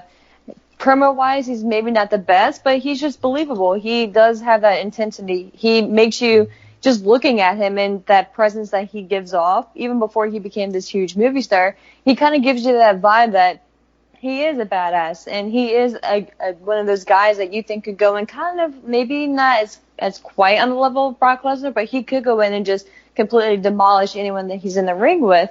So I think maybe on any other pay-per-view, Batista could just come in and completely wipe out Triple H. But I think with all the other factors that has been built into this, I see Triple H winning this, and then maybe that even firing Batista up a little bit more. So Batista comes back for maybe another SummerSlam, or he goes off to film another movie or so, and then maybe comes back maybe again next year and says, okay, well, I want to avenge my loss, and they have that storyline to build off of. So my official prediction will be Triple H, just because I don't see Triple H this being his last match, especially with the whole Kurt Angle storyline, which we'll get to later. But I don't see this being Triple H's last match, so I'm going to go with Triple H. Yeah, in terms of this match, I must confess that there's people that are excited to see it and stuff, but it's just never really appealed to me. Like, I'm not really bothered. I don't really care about this match. Thankfully they have made it a no holds bar match. I would dread to. I would have no interest at all if it was just a one-on-one sort of standard match. That I don't think I'd be interested at all. But no holds barred. That's sort of some sort of intrigue to it. The story for me is just kind of because it's there. Maybe they'll tell more storytelling in the match itself. That's kind of where we'll get most of the story from, bell to bell. Again, Batista for me is always someone that should be a heel, and I'm glad he is heel in this match. But Triple H is going to win. I think it's just Batista's sort of swan song before he finishes. So I think it's just going to end up sort of Triple H win, sledgehammer, bye Batista. That's only really, I'm not sort of into the, I hate to say it, but I'm not really into the match at all. So I haven't really got too much to say about it. Yeah, I think this match, I was hoping to look forward to it more than I am. Now, that's not to say I'm disinterested. I am interested in the fact that it's Batista. I'm a Batista fan. I like him. And the fact that a little bit of nostalgia is playing into this. I mean, the first time that they met, at least at WrestleMania, was WrestleMania 21 back in 2005. And, at that time, Batista was that up-and-coming monster that Vince McMahon loved, and Batista was just intimidating, and he was just a beast, and I loved it. And the fans were behind him. And when he came back, it's like, all right, well, again, why do you want to face Triple H? Number one, you've already beaten him. I believe he's undefeated against Triple H. So, why? Give me what I want. Well, why do you want to match with Triple H? Shouldn't Triple H have been the one that says, right, hey, I want to face you at WrestleMania? Like, Triple H is the one that has the motivation and the reasoning behind trying to finally overcome and get the monkey off his back that he's never beaten Batista. So, the logic is a little bit backwards here. On top of the fact that just a couple of months earlier, you had Batista with that reuniting on SmackDown 1000 with Evolution saying, I never really cared about win or losing. It was all about entertaining you guys. It's like, really? So now I'm suddenly 2 months later supposed to believe that you suddenly care about winning and losing. It just, that kind of stuff, I don't like that kayfabe fourth wall being broken. And so that took a little bit of steam right off the bat for me when he came back. It's like, oh, so now you're just playing Batista, and I'm supposed to care that your character that you're playing cares that you win or lose. That kind of stuff, it kills it for me. But Batista's logic, it really didn't make a whole lot of sense. Batista is not the best on the mic, but when he hits his notes very well. So him coming out and saying, give me what I want 4,000 times was clearly kind of a misstep in covering for the lines that he was forgetting. I mean, and Triple H trying to cover for him and trying to get them to the destination they were supposed to get to. And Triple H putting his career on the line, I think, is all smoke and mirrors. I think it's just to add to the prestige of the match. I don't think Triple H's career is going anywhere, and I don't think Triple H's ego will ever allow him to lose this match. I mean, it's just not going to happen. Triple H is still in pretty decent shape, can carry a match, probably 75% of the way he used to when he was the Game. And so I don't think that Triple H's career is going anywhere. He's got, just as you guys said, probably 3, 4, 5 years left of these one-off kind of nostalgic matches with legends that return, and I'm fine with it. So I think Triple H wins, and Lawrence, just as you said, I think it's via the good old sledgehammer. Yeah, it's going to be that kind of, similar to how he finished things with, was it Kevin Nash he kind of ended the career of as well in his final match. I just think it's going to be a similar. I don't see Batista coming back. I think Batista's just been trying to have this kind of final match, and he wants Triple H to be the person he has his last match with, and I think that's all it's going to be. Yep. All right, so moving down the line here, guys. We're getting there. I think we're right about the halfway point here. Intercontinental Championship, Bobby Lashley and Finn Balor. I'm going to give you guys my thoughts on this. Kind of quick, though. I don't have a whole lot to say about this, and the reason is because they haven't given me a whole lot to say about this. And the fact that the Demon's coming back, well, that's wonderful, but I think the reason the Demon's coming back is not the reason the Demon should come back. just because it's WrestleMania does not automatically qualify the Demon to come back. The Demon should come out just as Hell in a Cell comes out, meaning it should be when a feud is deserving of that happening, not just because, it's built into the schedule. I'm not a fan of that. That's not to say I'm not a fan of Finn Balor. I like Finn Balor. I think he's an amazing, amazing wrestler. And I think that he's kind of one of the underutilized talents of 2018 to 2019. I think Bobby Lashley is more relevant than I ever thought he would be. Lio Rush has really helped being his mouthpiece. I don't expect really a whole lot from this match. I think that ultimately Finn Balor wins. I don't say that confidently because I don't have a whole lot invested in this because they haven't given me a whole lot of reason to care. They've traded back and forth, twice now, the Intercontinental Championship, so it's kind of like, well, if Finn wins, he wins. If Bobby retains, Finn will get a rematch anyway, so I hate to say I don't care about this match, but they haven't given me a real reason to get invested in this. So I'm going to say that Finn Balor wins simply because of the fact that the Demon is coming back, and I believe, correct me if I'm wrong, that the Demon is undefeated. So I'm going with Finn Balor, a.k.a. the Demon, capturing the Intercontinental Championship. Ashley, what are your thoughts? Yeah, I agree, and I'm pretty confident that the Demon is undefeated, and prior to this past Monday's Raw, if it wasn't the Demon involved, I would have said maybe Bobby retains. But I think with everything built into this match, I definitely see the Demon, a.k.a. Finn Balor, winning the Intercontinental Championship at this year's WrestleMania. And this match, I kind of wish they didn't bring the Demon back. Don't get me wrong, I love the whole idea behind the Demon, and Finn calls on the Demon when he feels like he needs to, but I guess my biggest hang-up with this is if Finn is able to call on the Demon when he really needs to win a match, or for whatever reason there is, why wouldn't Finn have called on the Demon when he was facing Brock Lesnar for the Universal Championship? Because granted, the Intercontinental Championship has a long, prestigious line of history behind it, and all the all-time greats and legends and Hall of Famers have been an Intercontinental Champion at some point in their career. But if Finn or the Demon is fighting to become a champion, and you have an opportunity to win the biggest championship of all on your brand, why wouldn't Finn have called on the Demon versus Brock Lesnar? So that's my kind of little, maybe, I guess, I don't even know what you would call it, but my hang up on this, like if it's so easy to call on the Demon, why don't you call on the Demon when you're facing Brock Lesnar? Regardless of all that, I do see, since the Demon is involved, I do see the Demon and Finn, or the Demon, winning the Intercontinental Championship against Bobby Lashley. Yeah, no, I agree. I see Finn Balor winning the match. I always liked the Demon in NXT, but it's just been so inconsistent in the WWE, like most things are when they go to WWE. But no, I only see Finn Balor winning. But I can't help but wonder, maybe they're bringing the Demon into this match for a reason. I like to think there's a reason by it, and not just doing it purely because it's WrestleMania. There's rumours that Bray Wyatt is sort of scheduled to return. Are they going to maybe pick up where they left off with Sister Abigail and that kind of Demon thing they had going on? Maybe that's the thing they could throw in there to make the match just a bit more interesting.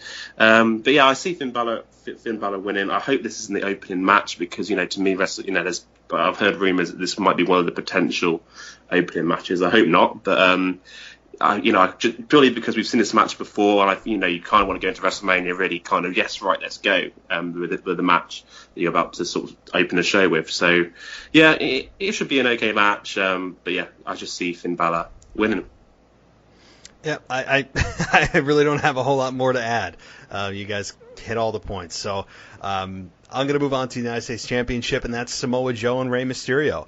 I'm going to just touch on this. I think that, number one, and if you guys listened to my show last week or the week before, I mentioned that Samoa Joe's win-loss record is just awful, and it's really doing a disservice to Samoa Joe. I understand he won this past week on SmackDown Live, but his overall record that should not be the way it is just terrible. And outside of his United States Championship win, Joe talks a good game. He's believable, but in the end, you're just educated and you know that he's not going to end up winning the big match.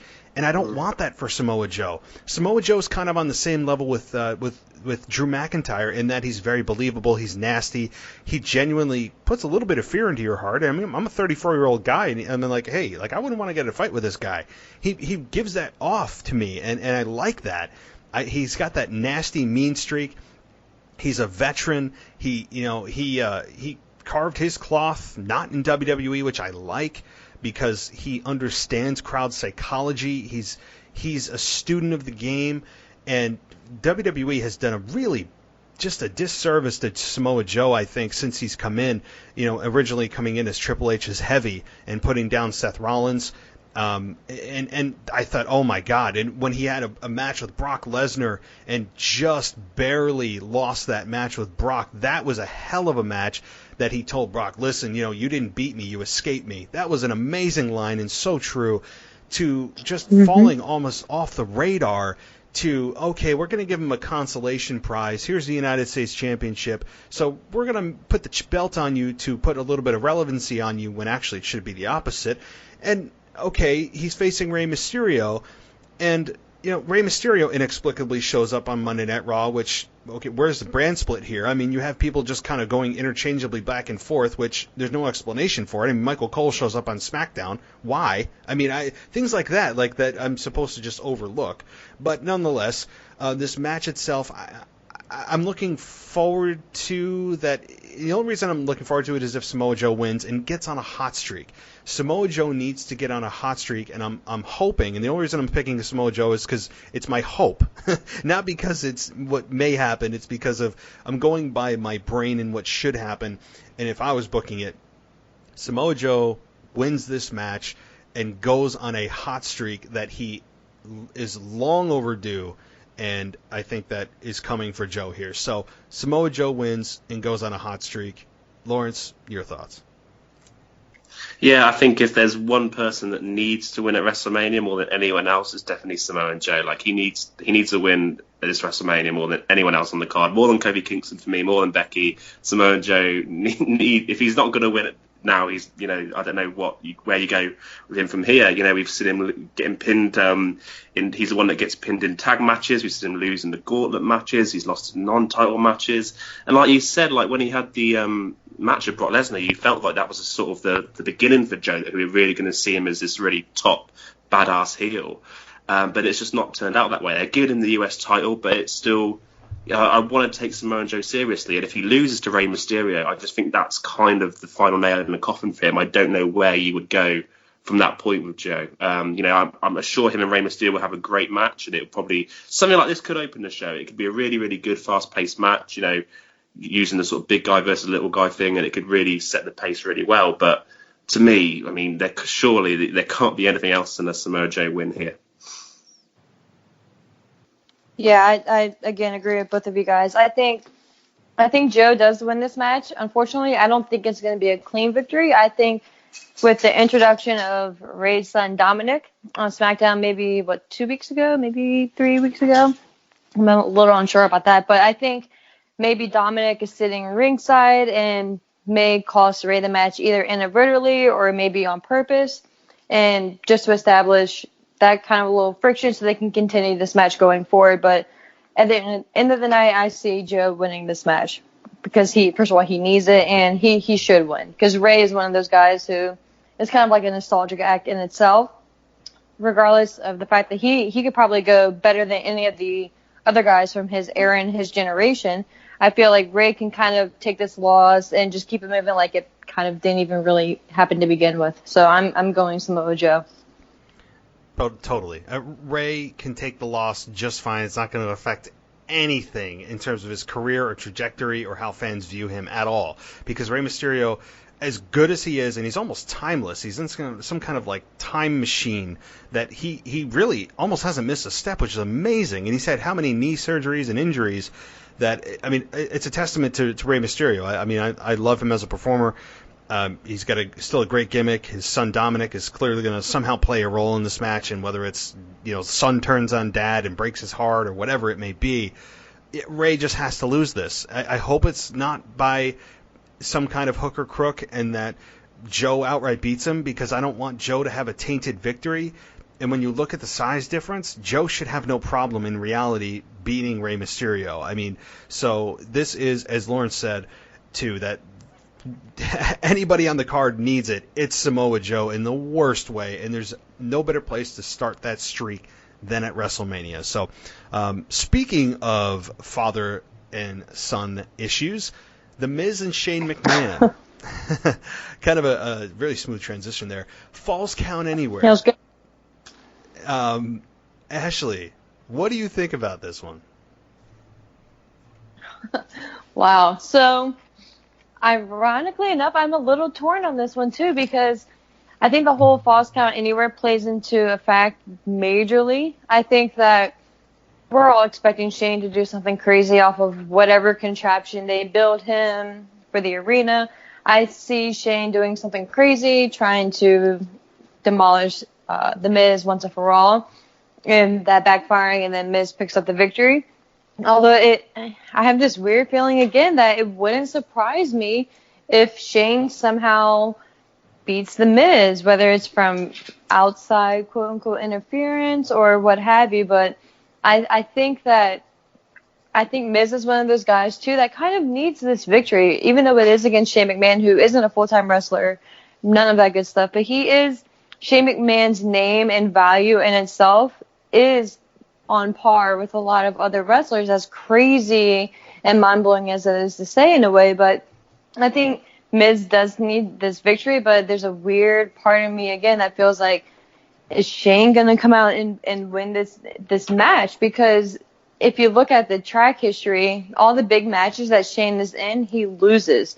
So is that Shane's character, where he builds up this either very good or decent storyline and he just always loses in the end?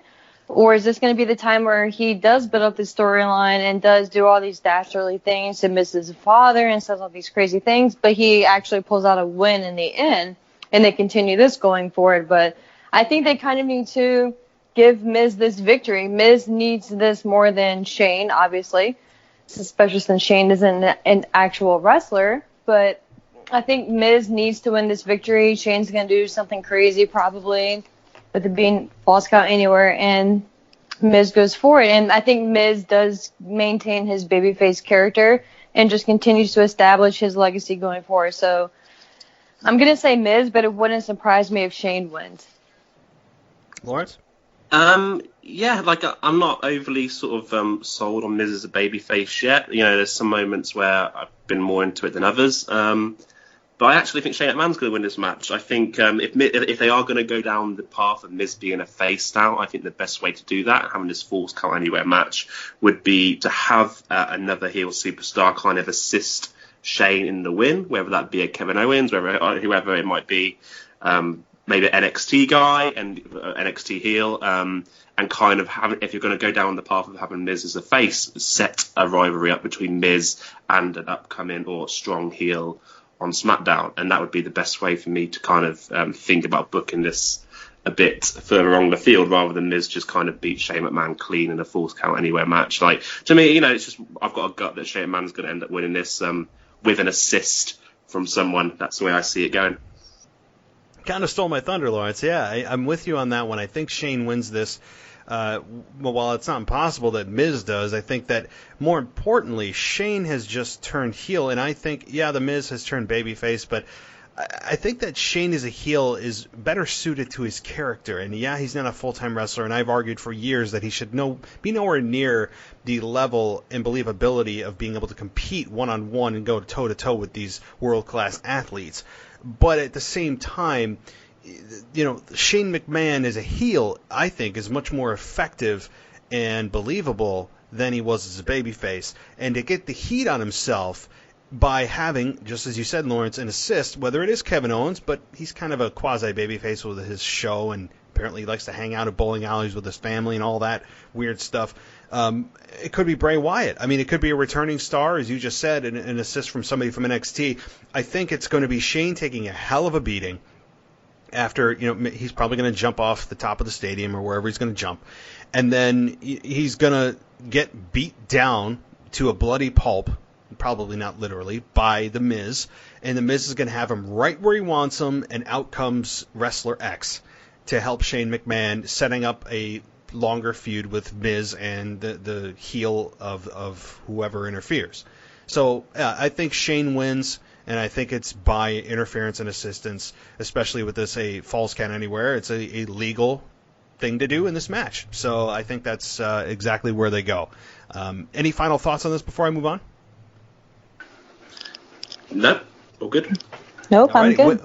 Women's Tag Team Championship. Sasha Banks and Bayley versus Beth Phoenix and Natalya versus Nia Jax and Tamina Snuka versus the Iconics.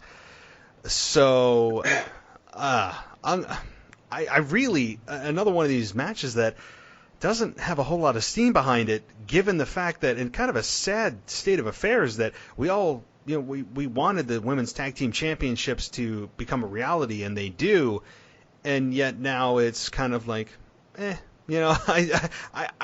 sad. I think ultimately it's still Sasha Banks and Bayley who retain. I don't see Beth Phoenix and Natalya winning this simply for the fact that I think Beth Phoenix is kind of a one-off deal unless there's something I don't know. So you wouldn't have a one-off superstar win a championship. And Nia Jax and Tamina is about as good as in the ring as I would be on my first day. And I think that Tamina, she just is what she is. She's not, she doesn't seem safe. She's not over. She's only over because she's associated with Nia Jax, or relevant because she's associated with Nia Jax.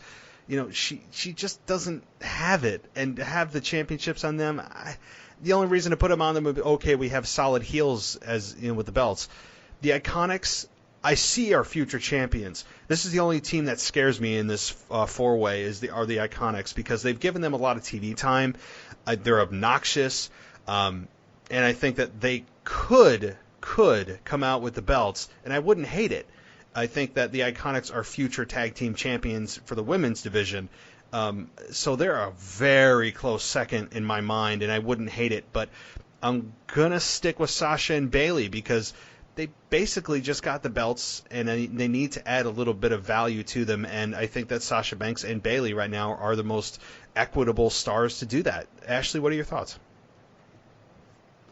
I agree 100%. And I think just to establish the legacy that you want going forward with, especially a new championship, I think you need to have especially the first set of champions, in this case being a tag team championship, I think you need to have them defend it on an actual pay-per-view and show that they can defend it successfully. Especially with Sasha Banks, I think, and correct me if I'm wrong, she's never successfully defended a championship.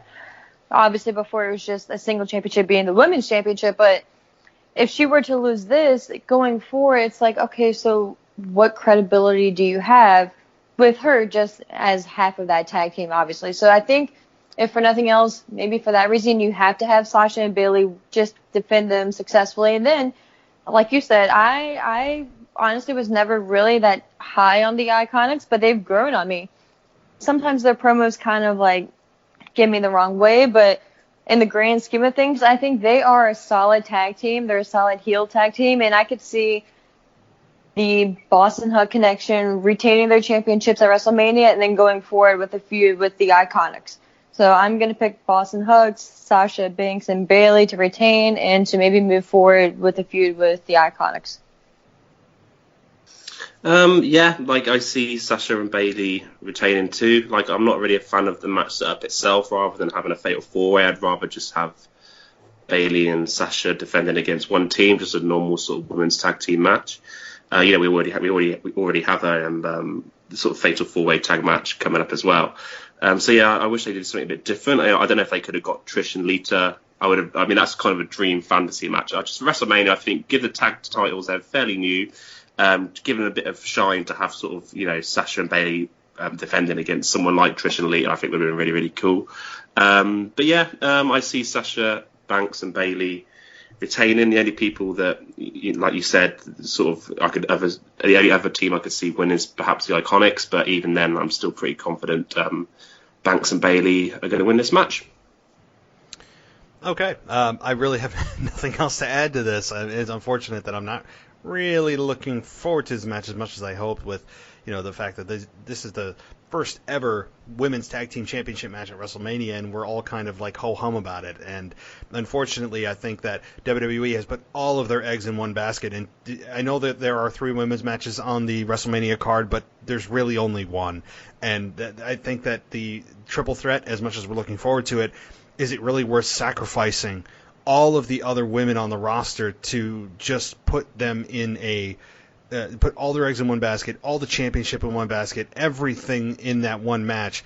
And I tweeted this out. They better hope that this match is a one for the ages and worth all of the sacrifice and neglect that the rest of the women's division has gotten since this match was announced. No, I completely agree. Like, I think, like you said, the triple threat match, it almost has to be match of the night. Like, it's there's no other way of looking at it, really. That they have to really steal the show. Okay, Kurt Angle and Baron Corbin in his farewell match, and I'm gonna not go first on this one because I'm gonna gather my thoughts. I have some notes on this. I'm gonna toss it to Lawrence. Who wins this? I've still been waiting for them to change the match. I kept thinking we were going to get Angle versus John Cena. I kept sort of thinking they're going to do it, but it looks like no, we are, unless they throw a complete curveball. But I don't think now that I feel that'd be a bit harsh on Baron Corbin if they did change it this late to the stage. I think there must be a reason behind Baron Corbin doing it. I don't know if it's purely because rather than giving Kurt Angle a dream last match against someone like a Cena or AJ Styles or Joe or someone like all these dream fantasy bookings that we've had, maybe it's just the fact that Kurt Angle can't go like that anymore, and he's not going to have a 15-20 minute match with someone. It's going to be a kind of nostalgia match. I'm kind of on the fence with this because to me, like, obviously it'd be a really nice feel good moment. Again, we're using that phrase a lot, feel good moment, for Kurt Angle to win his last match, but I think it would just give Baron Corbin so much if he did win, if he said, I'm the guy as a heel going forward in terms of passing that torch and making Baron Corbin even more hated. And, he has got someone that's got genuine heat. Think what you want about Baron Corbin. He's someone that's got genuine heat. It's almost like, back to the Vicky Guerrero days and that kind of heat. I'm kind of torn, but, I think if it is, whether they do throw a curveball, then we don't get Kurt Angle versus Baron Corbin for whatever reason. I think we will now. But you know what? I think we're going to see everything. We're going to see the suplexes. We're going to see the ankle lock. We're going to see the angle slam. But, I think we're going to get Baron Corbin to win. I agree. I think, unfortunately, because I was always a huge Kurt Angle fan, I would love to see Kurt win his farewell and final match, especially being at WrestleMania, just with everything that he's contributed to the business and everything he's done to his body and contributed in that aspect. I would love to see him win, unless there is a last-second change or whatever the situation is. I think we are going to see Baron Corbin win, as much as it pains me to say it, because I never would have, if you would have asked me 6 months ago if Kurt was retiring at WrestleMania, who is his last match going to be, I think Baron Corbin may have been the last person I would have ever guessed, just because this being Kurt's farewell match, you would have thought that WWE may have chosen the best opponent for him possible and built up to that match. But I think they are really high on Baron Corbin. I think they see him maybe as a long-time heel going forward, and he definitely does get the heat that they want for a bad guy. So I think they're going to allow Baron to win this match. And like Lauren said, there's going to be a whole bunch of maybe ankle locks, ankle slams, and all that good stuff. But I think Baron Corbin is going to pull it out in the end. Yeah, I'm kind of with you. And now, of course, this is if presently constituted, it is still Baron Corbin versus Kurt Angle. There's so many theories out there that, Baron Corbin's going to come out there and then just before the bell rings, John Cena's music is going to hit. Something along those lines. I wouldn't rule that out. It's WrestleMania, and we haven't heard a peep from John Cena, and we all keep waiting for his music to hit because he'd be a perfect last opponent for Kurt.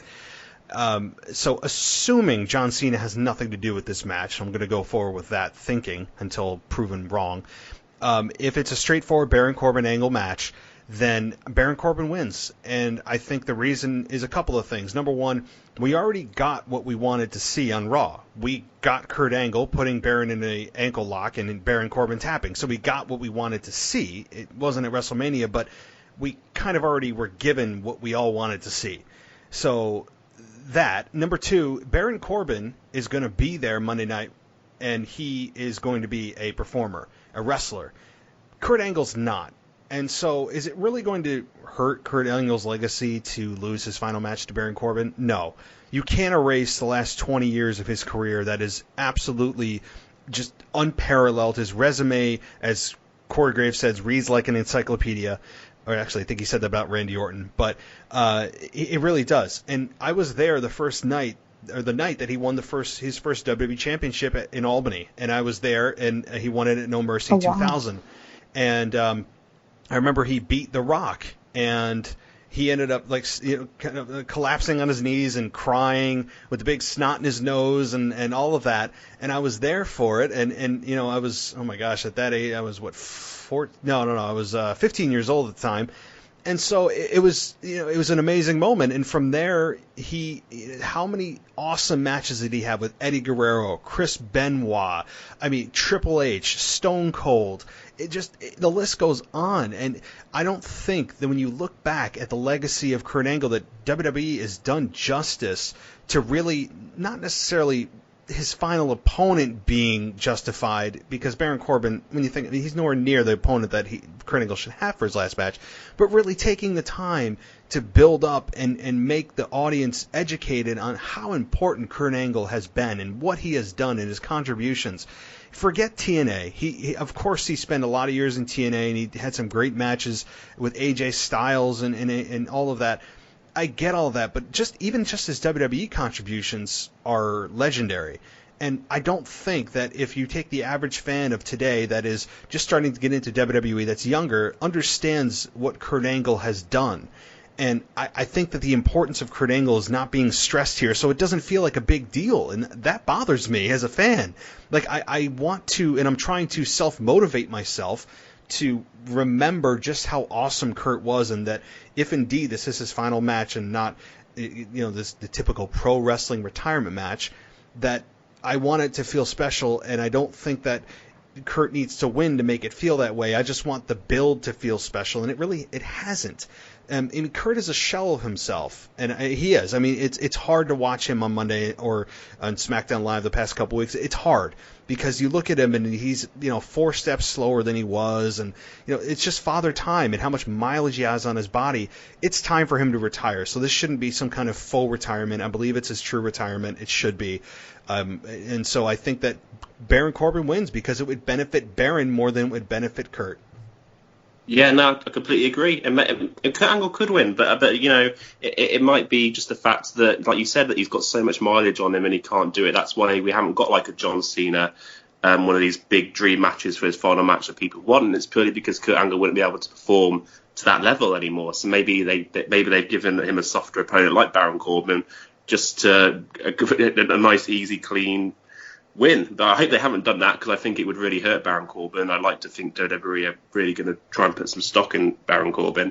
But it could go either way. I think it's going to be interesting. But I guess just finishing up, what would you guys say is your favourite Kurt Angle match? For me, I'd probably say the Eddie Guerrero one, WrestleMania 20, or the Shawn Michaels one really stand out for me. Shawn Michaels, yes. That was awesome. I was there for the WrestleMania 20 in Madison Square Garden with that triple threat. That was awesome too. Kurt Angle has how many matches he had with Eddie Guerrero that was just awesome. It's hard for me to pick one. The Brock Lesnar one at WrestleMania 18, I believe it was.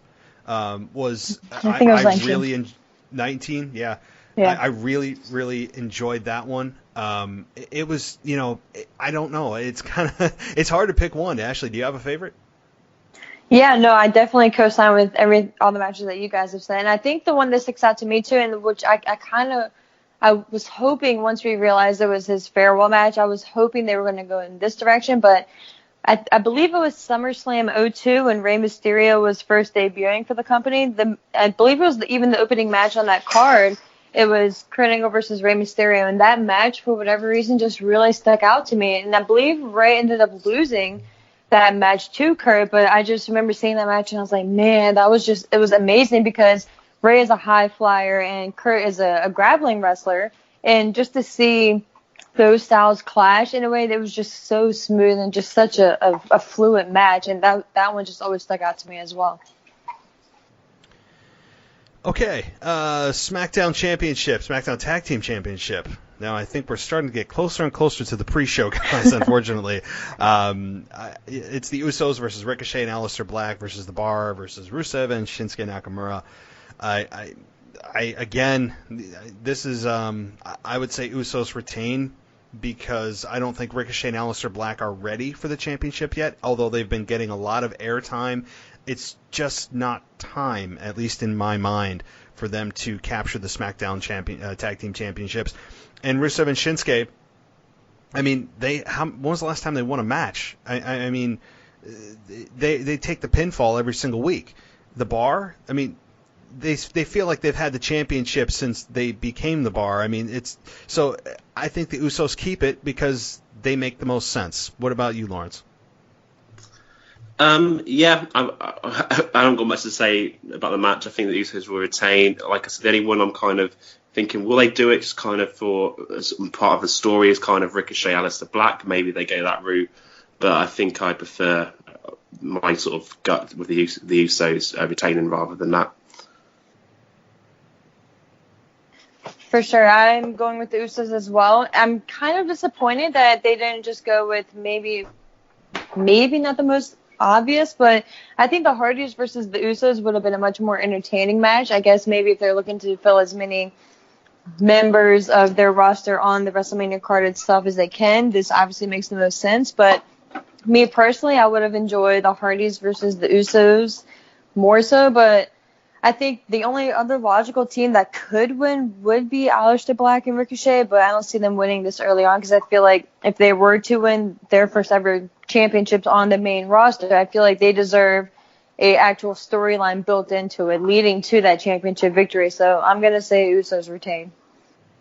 And we haven't heard from Ricochet or Aleister Black. I mean, it'd be nice to hear their mission statement, nice to hear something from them, too. So there's been very little character development, especially if you haven't followed them from NXT, that fans like, oh, they do cool moves, and Ricochet, does, 860 splashes and all of this stuff. Like, it's great. It's cool to see, but, like, I need character development. So that's something that's missing from both of those stars, especially, again, if you haven't followed from NXT.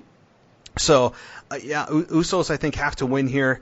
I really don't see any other way out of this one. But again, it's WrestleMania and anything's possible. So, okay, Raw Tag Team Championship, Revival, the champions versus Zack Ryder and Kurt Hawkins. Yes, this is a match.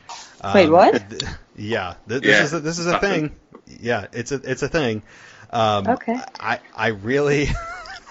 I don't even think you need to be. I mean, I don't think you even need to know the story to make a prediction here, accurate prediction. I think the Revival retain. But what scares me is, unbelievably, that Zack Ryder, when you think back a few years ago, won the Intercontinental Championship in that ladder match. So Vince McMahon likes to do these surprises that sometimes have no payoff, and it's a surprise just to be a surprise. But I think the Revival retain, and because reasons. What about you, Ashley? Well, I guess, first of all, I apologize to you guys for being unprepared, because I did not realize this match was a thing. This is my first time hearing about it. So I apologize to you guys and I guess the listeners for not being better prepared, but I think I'll have to go with the Revival, because I'm not even sure where this match came from. But yeah, I'm going to go with the Revival. I did hear rumors that and this could be just complete fabrication, but I did hear that for whatever reason they were contemplating breaking up the Revival to go on a singles route. So that would be the only thing in me that maybe wouldn't be surprised if they did lose the titles here, or at WrestleMania rather, but I don't think this is the time. I think something like that is better suited for a Raw, but if that's even the route that they're going to go, but I'm going to stick with the Revival here. Yeah, I really don't hope they break up the Revival. I think them being singles wrestlers would not end well and be the wrong way to go. No. But in terms of this match, if it's I imagine it's on the pre-show, and if it's on the pre-show, I imagine the Revival will win. If it does end up on the main card, I wouldn't be surprised if we just get that shock moment of the reunion of Ryder and Hawkins having that WrestleMania moment, and then just going from there. But no, I'm going to assume that this is going to be a pre-show match, and it'll just be a standard Revival win. Yeah, I mean, enough said. I don't think anybody has anything else to add to this. Would we see an Edge interference for the Edge heads? Because they were the Edge heads, right? And with Beth being there, could we see that, guys? Could we see an Edge interference? I think you're onto something. Vince McMahon, if you're listening, you need to take advice here, because that will make this match relevant. I would lose my you-know-what if I saw Edge right out. Oh, I love Edge. Me too. He's great. So this is officially on the kickoff show, and that is Buddy Murphy versus Tony Nese for the Cruiserweight Championship. I still think Buddy Murphy is champion for life. I mean, I really don't. I just don't see a need or reason to take the belt off of him. As talented as Tony Nese is, Buddy Murphy is the alpha male of the Cruiserweight division, and that's really my logic for it. Ashley? I agree. Honestly, I don't follow 205 as much as I probably should, but I am a big fan of Buddy Murphy nonetheless, and he is definitely the heart of that division, if you want to call it that, or that show. I think he is their best option to keep the title until they establish another star to have that babyface background and storyline leading up to a title victory to finally conquer Buddy Murphy. I think right now wouldn't be a good time to change the title, and I think Buddy Murphy go the long haul and continue to be a dominant champion until you have that strong babyface to actually finally conquer Goliath, if you want to go with that storyline, and finally defeat him. So I'm going to go with Buddy Murphy here. I completely agree. Again, I don't really watch 205 that much. But, unless they've got sort of big plans for Buddy Murphy, like maybe similar to Mustafa Ali, and kind of put him on sort of some of the main rosters and relevant, I don't know how they'd do that. But unless they're going to do that, I can't see anything else but him retaining. All right. I mean, I have nothing else to say about that one as well. It's again, I watched, I'll see highlights from 205 Live, and to be totally honest with all, cards on the table here, that Zack Ryder Revival match, I only knew that happened because I went to CBSSports.com and I'm pulling off of their list from WrestleMania, which they said, now we are kind of covering ourselves here because WrestleMania, that match only happened 3 days prior to WrestleMania, so that puts us at today. Okay, well, I feel much better now. It was announced today. Oh, yeah, I just made saw it official, on so nobody should feel terrible the fact that WWE just threw that on the card. So, well, thanks, Matt. I appreciate that.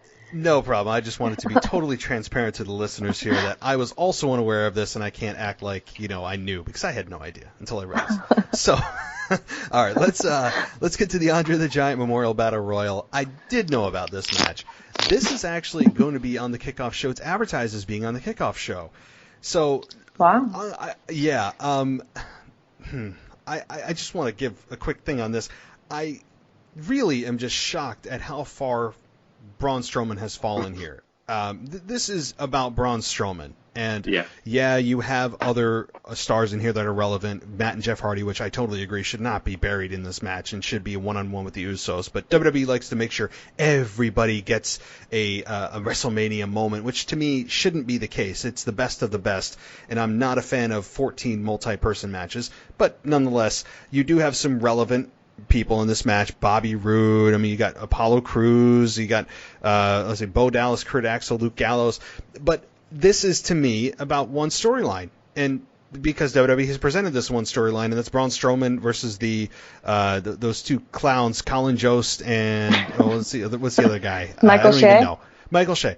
So Michael Shea and Colin Jost, who I've made it very clear that belong nowhere near a wrestling ring, and they're making a mockery of this battle royal, which I'll totally admit didn't have a whole lot of prestige to begin with, but what little it did have is now totally gone by throwing in celebrities to a professional wrestling match to just have a crossover audience from Saturday Night Live that are going to suddenly tune in and promote WrestleMania on Saturday Night Live, and we're going to get this massive rating increase. It's nonsense, and it makes a mockery of the sport. And am I going to enjoy Braun Strowman power slamming these two? Maybe for a couple of moments, but outside of that, it's an embarrassment usually to bring in celebrities to do any kind of acting and or performing in the ring in almost every case, not all, but most. And now we have to focus on two clowns from Saturday Night Live and this storyline that is just really beneath Braun Strowman. When you think about where he was from almost headlining a pay-per-view with Brock Lesnar for the Universal Championship, he flips a limo, and now he's in the Andre the Giant Memorial Battle Royal on the kickoff show with two guys that aren't even wrestlers. So, Lawrence, what are your thoughts on this? Yeah, it's sad to see what's happened to Braun Strowman, certainly. You know, I was someone that was really high on him when he was going through his sort of really big push. But now it's just like he's almost unsavable. Like, it's hard to make a case for him to come back. He's going to have to completely almost have some time out and just come back and completely be this sort of monster among men again that the guy that we really got sold on. Like, now it's just he's doing, like, comedy stuff. It's just, I don't really understand what they're doing with him at all. In terms of the match, yeah, like, I haven't really got much to say about it. I always wish for the Andre the Giant Royal Battle Royal that the winner just got something, rather, even if it's just like a title match the next night on Raw and SmackDown, maybe not even for the heavyweight title, just some kind of title match, or maybe the next pay-per-view. Just give it some sort of, like, the winner gets something other than this trophy that we only see for the next night on Raw and then never see it again. I just kind of wish it had something else attached to it. I don't know if they're going to add someone like Kevin Owens or Dean Ambrose even to the match, and just to give them, if everyone's going to get on the pay-per-view, why wouldn't you have those two on? But yeah, other than that, I just Braun Strowman's going to win. It's just going to be the Braun Strowman throwing people over.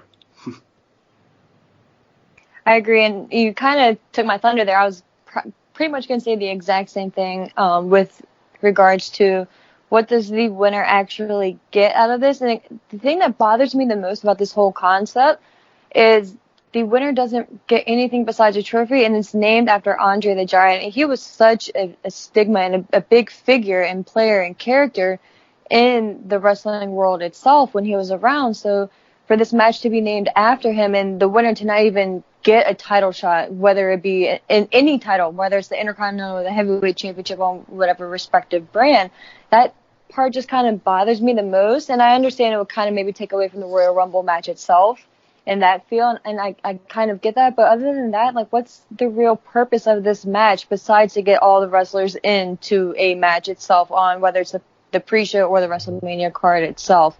So I think that kind of bothers me, and it has since the initiation of this concept. But I think with this, unless there's a surprise entrant, Braun has to win. Braun has to have some momentum behind him, because if he doesn't win this match and he gets eliminated, regardless if he eliminates the Saturday Night Live guys and whoever else, if he doesn't win this, it kind of just, I think that would be more detrimental to Braun than it would be beneficial to the person who actually won this match if it wasn't him. So I say they have to go with Braun in this match.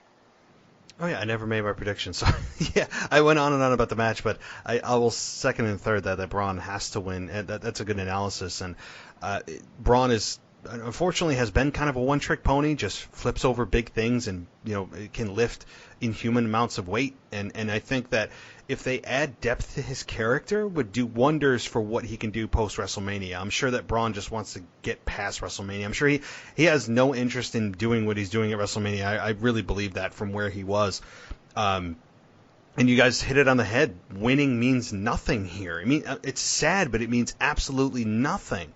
I mean, these guys are essentially in a Royal Rumble. And it's not the greatest Royal Rumble, but it is a Royal Rumble of sorts. And, so these guys are, throwing each other over the top rope to basically hold a Little League trophy in the air, and it's associated with Andre the Giant. I mean, this is not the Adam Rose Memorial Battle Royal. This is Andre the Giant who Right. think about how he built the foundation of what WWF and WWE today is. I mean, it's insulting to use Andre the Giant's name with having it mean nothing to win it, other than I can hold a trophy and that's it. There's no really incentive to win. I mean, other than to just say you won. So, and the fact that hey, like anybody who has won this, look at the years past. Okay, Big Show won it. Great. Well, okay, so he stands next to the trophy and just poses like Andre the Giant. I remember that. I think Baron Corbin won it one year, and this hasn't done a whole lot. Yeah, so again, I'm with you guys. I think that this is Braun Strowman's year. I think it has to be to just maintain whatever little bit of credibility is left for this match, and I think and I hope that Colin Jost and Michael Shea just get demolished in this match, and we all just can stop hearing about them on a weekly basis. So let's get to the women's battle royal, which is also on the kickoff show. Ashley, I'll start with you first. Who wins this match? I can name all the participants because it's on my screen. It's the rest of the women's division that is not in any other match. Oh, man. And this kind of leans more towards what I was saying about the whole Andre the Giant Battle Royal, because, again, what are they fighting for? The trophy, yes. I get that. Having a trophy is cool and all that good stuff. But, again, my official prediction is Asuka, because I think what they've done with her within the past few months and how they've just completely demolished her character, and whatever momentum she had after making Becky Lynch tap out after the Royal Rumble. She was gone for maybe it was a month consecutively. We just really didn't hear anything about her. And then she has this title match versus Charlotte, which I don't think we ever really got an explanation for why Charlotte had the title match opportunity. I guess they could go back and say, oh, well, Vince put her in, but she was his hand-picked opponent to go into the main event with Becky and Ronda. So he felt that she deserved this as well, which is okay, fine, whatever. But Asuka has really gotten the short end of the stick out of all scenarios. And just full disclosure, I've never really been that high on Asuka. As a character, she's cool, I guess. She's never really been my cup of tea per se. She's very good in the ring, but I've never really been a diehard Asuka fan, but I still think it's sad what they've done with her character, or what they haven't done for that matter with her character. So I think if anyone deserves to win, kind of like a Braun Strowman type of thing, I think that she deserves to win this match, just to say she actually won the match and to go forward and maybe have that little bit of momentum with her as well. And I really don't think there would be any other female wrestler in that match who, if they won, what would they really do with it? At least Asuka could win this and then maybe gain some momentum and go forward to maybe challenging for a rematch for the championship. But maybe the only other person I could see is, as crazy as it may sound, maybe like a Mandy Rose or Lacey Evans. Because we haven't really seen Lacey Evans done anything, but it really wouldn't surprise me if she just walked out maybe towards the end and just eliminated maybe the last two people who were in the match or whatever the situation is. So that kind of wouldn't surprise me if that happened, but I think they have to go with Asuka in this one. I think you have to go with Asuka after the way they've sort of booked her the last couple of weeks. She needs some momentum back because she's meant to be one of the top female superstars across both brands. And any person that I would, I guess personally would like to see win. I'm quite a fan of the Riot Squad, so I'd like to see Ruby Riot win if that was possible. But it might be a bit of a long shot. But yeah, I think Asuka's going to win. But if it was me kind of booking the match, I'd probably go Ruby Riot. But I think Asuka, the way they kind of booked her, they got to give her some momentum. She won the first ever Women's Royal Rumble as well. It kind of ties in with that. So yeah, I kind of would go with Asuka. Well, the Riot Squad has been all but buried the last month in sacrificial lambs to Charlotte, Ronda, and Becky. I mean, they're losing on a weekly basis, just not even a competitive match with those three. So they got to do some damage control and pick up and try to restore whatever is left of the Riot Squad that is all but the Riot Squad at this point. I mean, it's again, they've sacrificed the entire women's division for this match, and they better hope that that was all worth it, because they're going to have a lot of damage control and rebuilding to do post-match. And but to the Royal, or the Battle Royal, I think Asuka wins. And the only thing I didn't understand this past week on SmackDown, well, number one, Ashley, you hit it on the head. First of all, who made this match? Did Charlotte just get it because of who she is? There's no explanation. Does WWE think, they're not going to remember, who cares? We just wanted to put the belt on Charlotte so we could make a nice marquee, winner take all. And, I don't know. There's just zero explanation. And as a fan, give me something.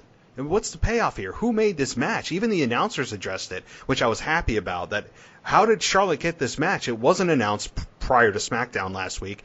But, this week, after Asuka lost, she comes out smiling and does her normal entrance like nothing happened. I mean, it doesn't even care.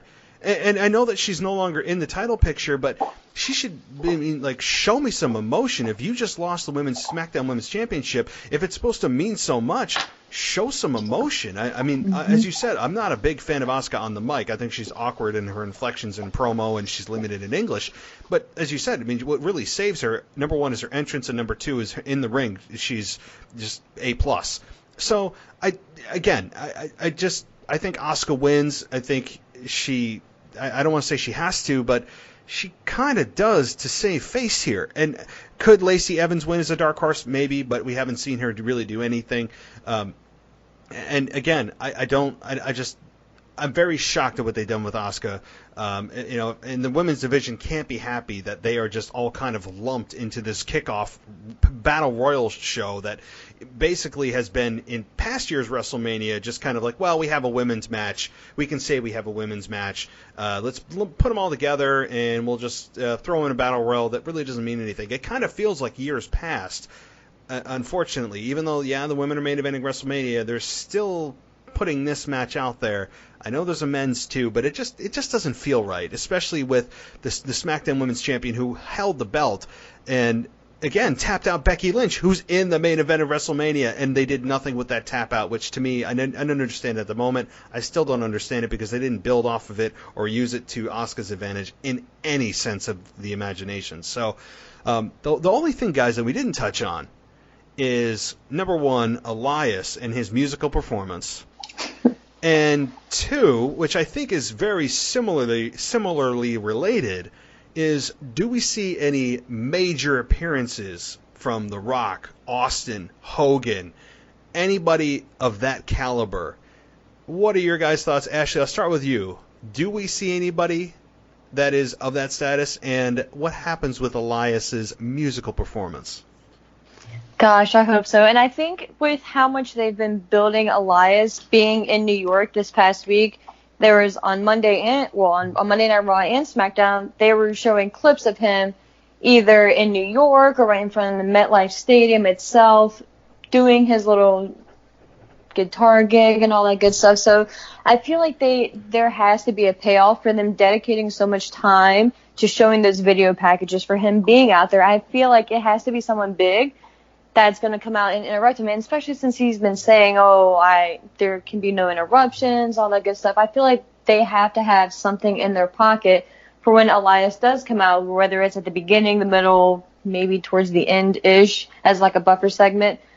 They have to have someone come out of high caliber, whether it be The Rock or a Stone Cold or a John Cena. I think maybe John Cena wouldn't be as high up on the card as obviously like The Rock or Stone Cold, just because we've seen Cena more so than we've seen The Rock and Austin. So my wish, especially since I'll be there, is to see either The Rock or Austin or both come out and just completely demolish Elias. Now, full disclosure again, I am probably a huge Elias fan, which is more so maybe than like the majority of the people out there. For whatever reason, he just cracks me up. He entertains me, and I think if they really dedicated time into having him actually wrestle, and come out. And the craziest thing to me is I don't even know what his entrance music is, like his theme. I don't even remember the last time I heard his entrance music. So that kind of just like baffles me in itself. But I wish they would actually allow him establish himself as a wrestler as well. But I do think we get some type of interference. I hope it's The Rock or Austin or both. But I believe they recently said that Hogan is going to be inducting Brutus the Barber Beefcake into the Hall of Fame. So since Hogan's already going to be there and they've already kind of mentioned him, it wouldn't surprise me if Hogan was the one to come out and interrupt Elias. I agree. Like, I hope it's not John Cena personally. I mean, John Cena and Elias had some kind of, correct me if I'm wrong, but I think they had some kind of sort of altercation last year at WrestleMania, just before The Undertaker came out. I think, didn't it go dark and Elias sort of interrupted John Cena? So that was kind of last year's WrestleMania. I think John Cena will be involved in WrestleMania, but I hope it's not with Elias, like you said, because they are making a big deal out of it. You know, I'm wondering, because they are giving him the sort of video packages as well. I did think maybe they were going to do something with the Honky Tonk Man, but because they've been building it up, I think that would be a bit of disappointment. As sad as it sounds, someone going into the Hall of Fame being a bit of a disappointment. But I just think that would be a bit flat the way, because everyone is expecting a kind of biggish name.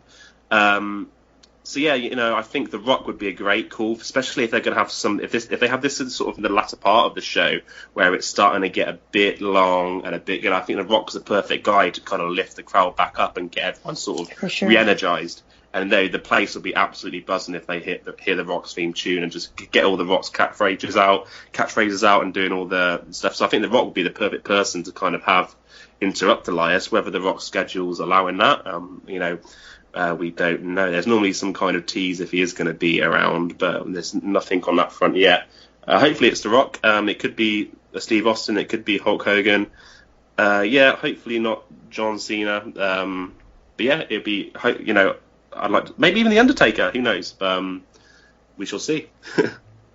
Yeah, I'm with you guys. I mean, it's going to happen. He's being interrupted. I mean, that's a slam dunk lock that somebody's interrupting him, and somebody huge. It's WrestleMania. It's not Monday Night Raw.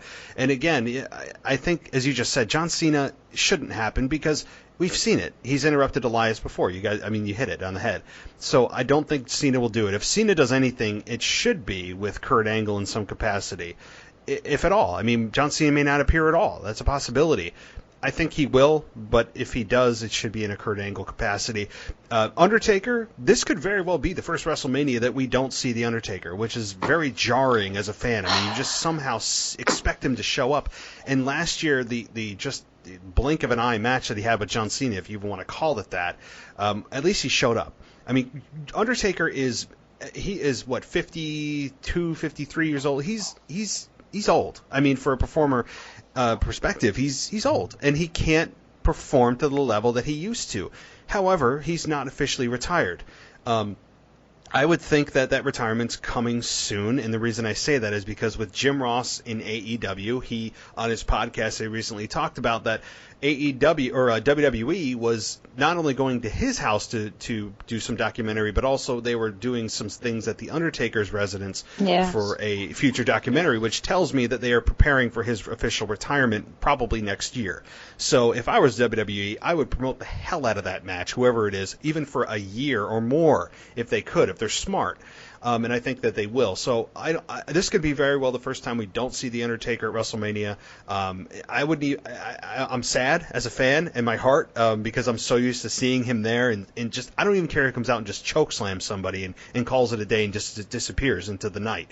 But I don't think Undertaker's going to be there. Austin, the rumors, and I've been getting people tweeting me on Twitter and DMing me that I guess Austin turned down a offer from WWE to appear in some capacity at WrestleMania. So if that's the case, although Austin is my number one and the guy that got me into wrestling in the first place, and I was there at Raw 25 when he came out and stunned Vince and Shane, and I wasn't able to talk for about 2 days, and it's just, he makes me feel like I'm 16 years old again. And so to see Stone Cold, I mean, that would be my pick. just because I am just he's my favorite of all time. But I think the most likely is The Rock. I mean, because he used to do his little musical gig back when he was actually a heel, and occasionally when he was a face, he'd come out with a guitar and do have a funny rhyme against Vicky Guerrero or whoever it was. And so he could come out with a guitar too and maybe say that he wants to do a duet, end up with a rock bottom. I mean, there's a way to get there. So The Rock to me makes the most sense. He hasn't been at WrestleMania in a few years, and I think it would be, as Lawrence just said, it would be a great uplift in kind of that middle of the night uplift and bringing the fans back up that the crowd's going to need in their 7-hour marathon. So Ashley, the Rock may be that jolt of energy you need at that midpoint. Oh, and I will take it. I will take it with arms wide open. Please. I hope that happens. So do you guys have any other topics I didn't touch on? Anything that you want to kind of go over, or really anything else? No, I guess the question I would have to you guys is, what is the match you're most looking forward to, and what match do you think will be the best match of the night? So for me personally, I'm most looking forward to Randy Orton versus AJ Styles, but I think the main event woman, to me, the triple threat has to be the best match of the night. I don't know what your guys' thoughts are. I think for me personally, it's probably going to be the main event, the women's match, just because personally, with how much the women have gone through over the years and how much they have put into this business and bettering themselves, and just with every aspect, if you just go back, even especially with the WWE Network now, you can literally go back and see the growth of the women's division and the Divas division and now the women's division. Again, just everything that they've gone through as a collective, and that everyone has contributed it and dedicated and sacrificed. I'm just so thrilled that they're finally getting the opportunity to showcase that, yeah, women can be on par with the men, and they can have as good or if not better storyline than the men have. And I think this year is very monumental in that aspect, and I'm just so thrilled and just so happy that WWE didn't just ignore that and maybe make them the second to the last match on the card. I'm just so happy that they're actually getting that main event slot. I think this is the perfect storyline for them to do it, so everything just kind of fell into place. Yeah, the storyline, we can complain about how convoluted it was and how it was just self-made to begin with, and it took all these unnecessary turns, but it's crazy because at the end of the day, you can go through this maybe horrible or crazy or confusing storyline for a month or 2 months, build all the way up to WrestleMania, but once the match, whether it's this match in particular or any match on the card, once that match happens and you get that moment, it's kind of just surreal how you forget everything else that happened in the past, and you're just so happy that the match itself actually happened that you just look forward. So I think personally I'm most looking forward to that main event. Well said. I think the key point too is that this main event for the women, it wasn't done. It doesn't feel like it to me, and I don't believe it to be the case. This doesn't look like it was just kind of shoehorned in there as a PR move and just for the optics to make it, look how progressive we are with the women. This was something that's deserving, and that's, I think, the key. It's not just forced in there to say that WWE is putting the women in the main event. It's something that was deserving, and yeah, a side benefit is that of course, it looks good to the public that WWE is highlighting the women and not just always the men. But to me, it's deserving, which is the key. I was always fearful that they would just kind of shove the women in there, and the match is kind of like, ho-hum, like, okay, well, they're putting that in there clearly just so they can make headlines. This is a match that's deserving of it.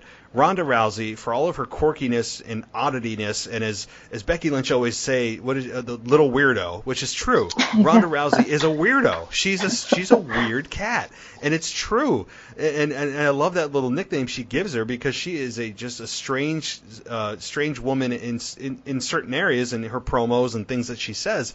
But Ronda Rousey has made a name for herself in MMA. She is a legitimate badass woman that could probably beat the hell out of half of the men's roster in the WWE, and I really believe that she is still that lethal. So the credit goes to Ronda Rousey, credit goes to Becky Lynch, credit goes to Charlotte Flair. As much as I don't like the triple threat, or at least I still would have done a one-on-one, I understand the triple threat. And I think that, again, the key here is that it's deserving and not just kind of a PR move. So I'm looking forward most to answer your question, Lawrence, winner take all, the Ronda Rousey, Charlotte Flair, Becky Lynch match. The match of the night, the one that I think will steal the show in terms of like the crowd going, oh my God, might be Kofi Kingston, Daniel Bryan, based on what I've seen. I mean, what they did with the Chamber, what Kofi has done in the gauntlet matches, the endless gauntlet matches, and the possible shenanigans of Vince McMahon trying to screw Kofi one more time, only to have Kofi, end up flattening Vince McMahon. I think that could steal the show, but I'm most looking forward to the main event of WrestleMania, that being the women. Yeah, sounds great. Yeah, that's all I was going to really ask you guys. Do you have any closing comments, Ashley? Anything else that we didn't touch on? No, I don't think so. And just to harp on what you said really quick, because I don't think we maybe gave Ronda enough credit that we should have. I think Ronda, besides maybe Kurt Angle, I don't know anyone else who has come into this business completely on the outside. Yes, she had MMA experience and all that good stuff, and she is a legitimate badass, and she could beat up anyone who she ever wanted to. But I think that she doesn't get enough credit, or maybe the credit that she deserves, for catapulting them. Could Becky and Charlotte have main event at WrestleMania on their own without Ronda even being in the picture itself? Maybe. But would it have felt as important and as special as it does right now? I don't think so. As much as I want to say it would have, I in my heart, I don't think it would have. And yes, Ronda's mic skills may not be the best, and what Becky Lynch calls her, the little weirdo, that is perfect for her. And I don't think that's a knock. I think that's spot on. And I think she does need to be the weirdo. She does need to be the one who's not the best on the microphone in that aspect, because she is a legitimate badass, and she isn't your standard wrestler. She isn't the standard person to come in, whether it's male or female, to have the strongest promo skills, to have the independent scene credit, or whatever it may be. She came in from a completely different world, adapted to the wrestling and nonetheless the WWE lifestyle and atmosphere, and she adapted so well and so quickly. Even in that first match she had last year at WrestleMania, in that tag match, she was a badass, and she was just so good at what she did and what she's continuing to do. So yeah, she lacks on the mic, but I think that adds more to her character. So I just kudos and shout out to Ronda for everything that she's done. So if she does leave, I just kind of thank her for everything that she's contributed in this past year, and for not being a Brock Lesnar, for not just winning the championship and just being on the main pay-per-views or coming and going as she pleases. She really put in the time and effort to hone her craft and to actually put the work into becoming a legitimate champion. So whatever the outcome is on Sunday, I'm just grateful for that. So that's all I would have to say. Yeah, she's definitely done a great job. I guess what I was actually, from what you've just said, I wonder how you guys felt about, I don't know whether it was Ronda, whether it's the creative in WWE, the writers, how you felt about, during this sort of build-up. We've had these sort of comments about, wrestling being fake, what I do is real, what you're, calling Becky's Lynch armband fake, and calling the mugshot in particular when Becky got arrested fake. I just wonder how you guys felt about that. I'm not really a fan of the sort of using the F word in wrestling, but I wonder how you guys felt about that. And it didn't bother me so much about Ronda criticizing the armbar, because she can kind of say, look, I've got the mixed martial arts background. To me, your armbar was pathetic. I don't mind that too much. But in terms of some of the the mugshot being fake, and what I do is real, this is fake, I'm not going to stick to the script this week. I just wonder how you guys felt about that, because it kind of left me feeling a bit, I'm not sure how I feel about this. Ashley, I'll toss that to you, and then I'll give my thoughts. So I did see her YouTube video with that whole promo or speech or whatever she wants to call it, or whatever we're supposed to call it. Did she actually say the word fake, or did she attempt to say fake but then say scripted? Did she actually say the word fake? I think instead of a tweet, she's used the fake mugshot. In tweets, okay. Yeah, stuff like that, yeah. Okay, so that, And I think maybe us as a whole being wrestling fans, I think me personally, because we all know wrestling isn't the coolest thing out there to some people. Like, they're like, oh, you like that fake sport. And so that, for me personally, has always just struck a nerve with me, because I wouldn't call wrestling fake. Wrestling is not fake. Wrestling is scripted and predetermined. So those are the words, if I had to explain the matches and the outcome and the storylines, yeah, they have an endpoint and they know what they want to get to and they dictate what they want to get to. Whereas in actual professional sports, being basketball, football, you don't know who's going to win either the match or the game or whatever it is. Those two teams or those two opponents are going to fight it out, and whoever is the best man or woman in that situation is going to win.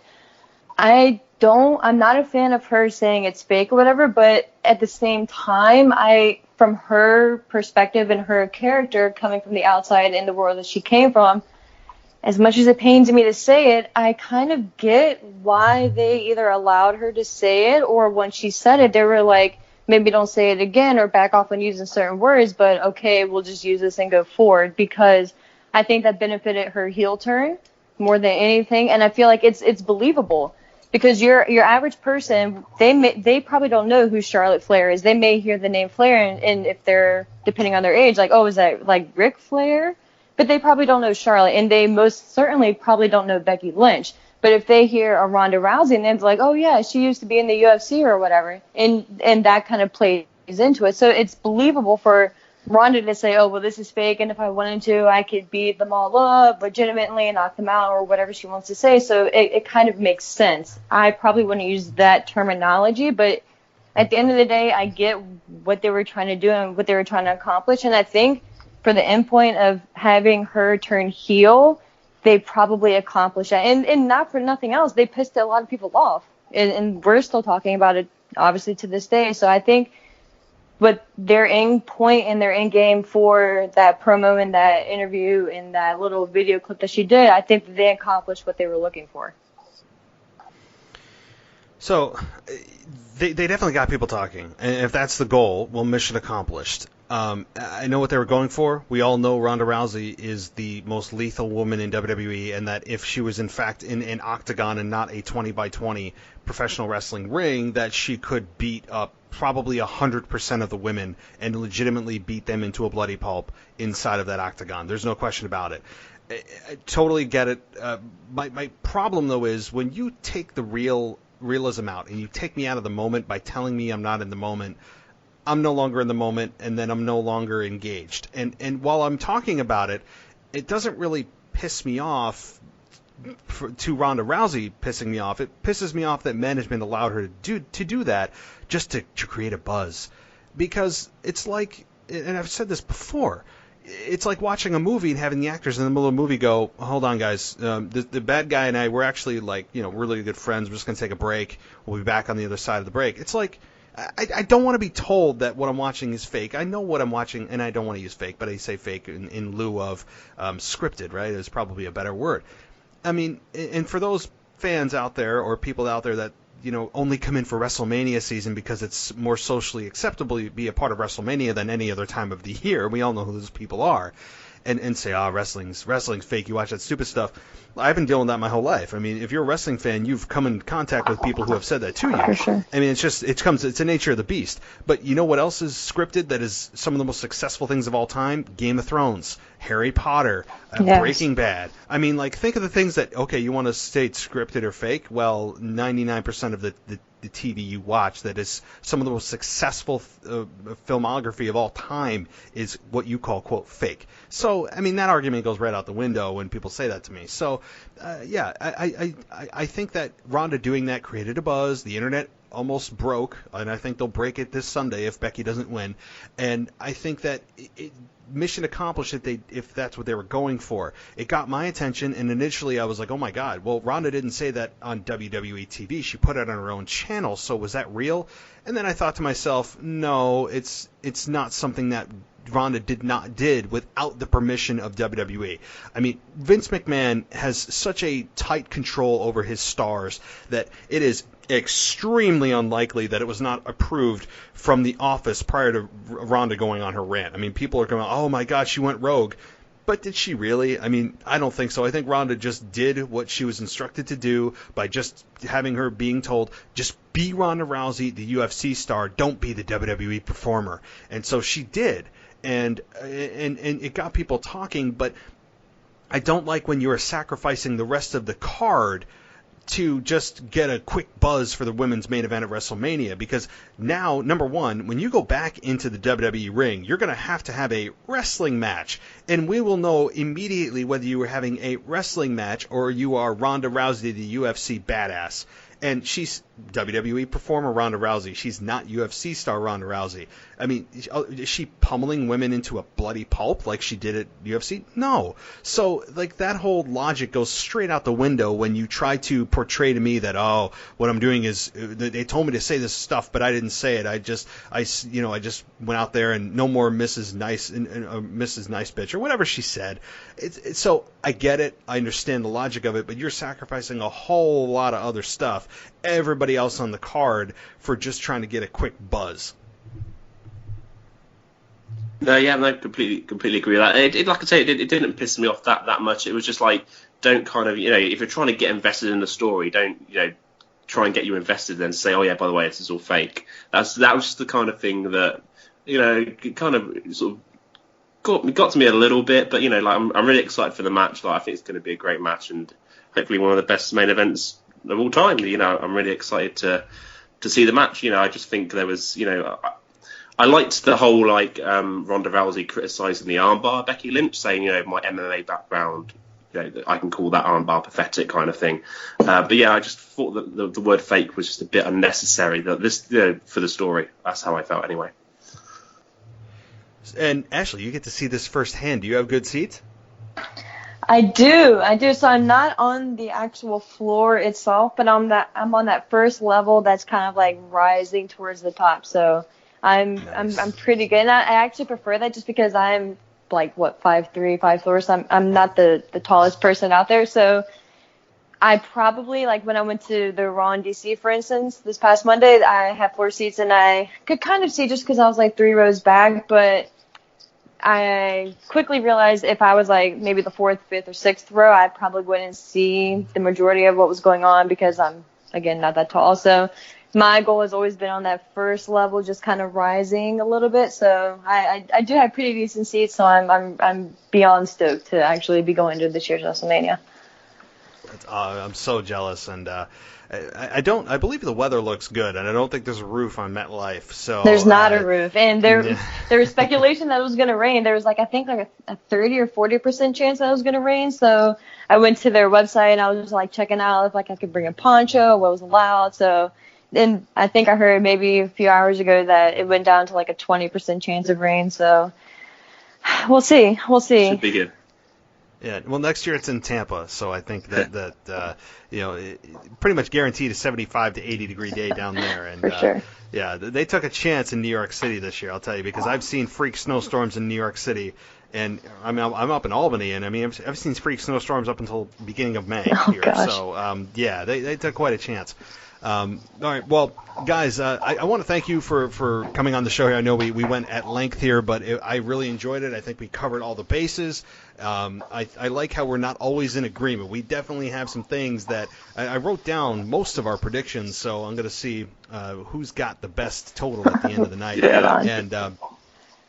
So guys, don't forget, I'll be doing a live show. You're more than welcome to come on. I'll be at my best, I hope. I'm going to try to, again, throw some Red Bull, whatever kind of caffeine I can in myself. And Ashley, you're more than welcome to call in. I know you're at the show, but feel free. And Lawrence, obviously, what time will it be for you by the time WrestleMania ends? That's the thing. I'm trying to figure out. 11:30? I'm trying to figure out what time. Will it be 5 a.m., 6 a.m.? I don't know. We'll have to see. Oh, jeez. Maybe I'll do like an all-night. Just go straight into the morning and I'll give you a call as I'm getting ready for work.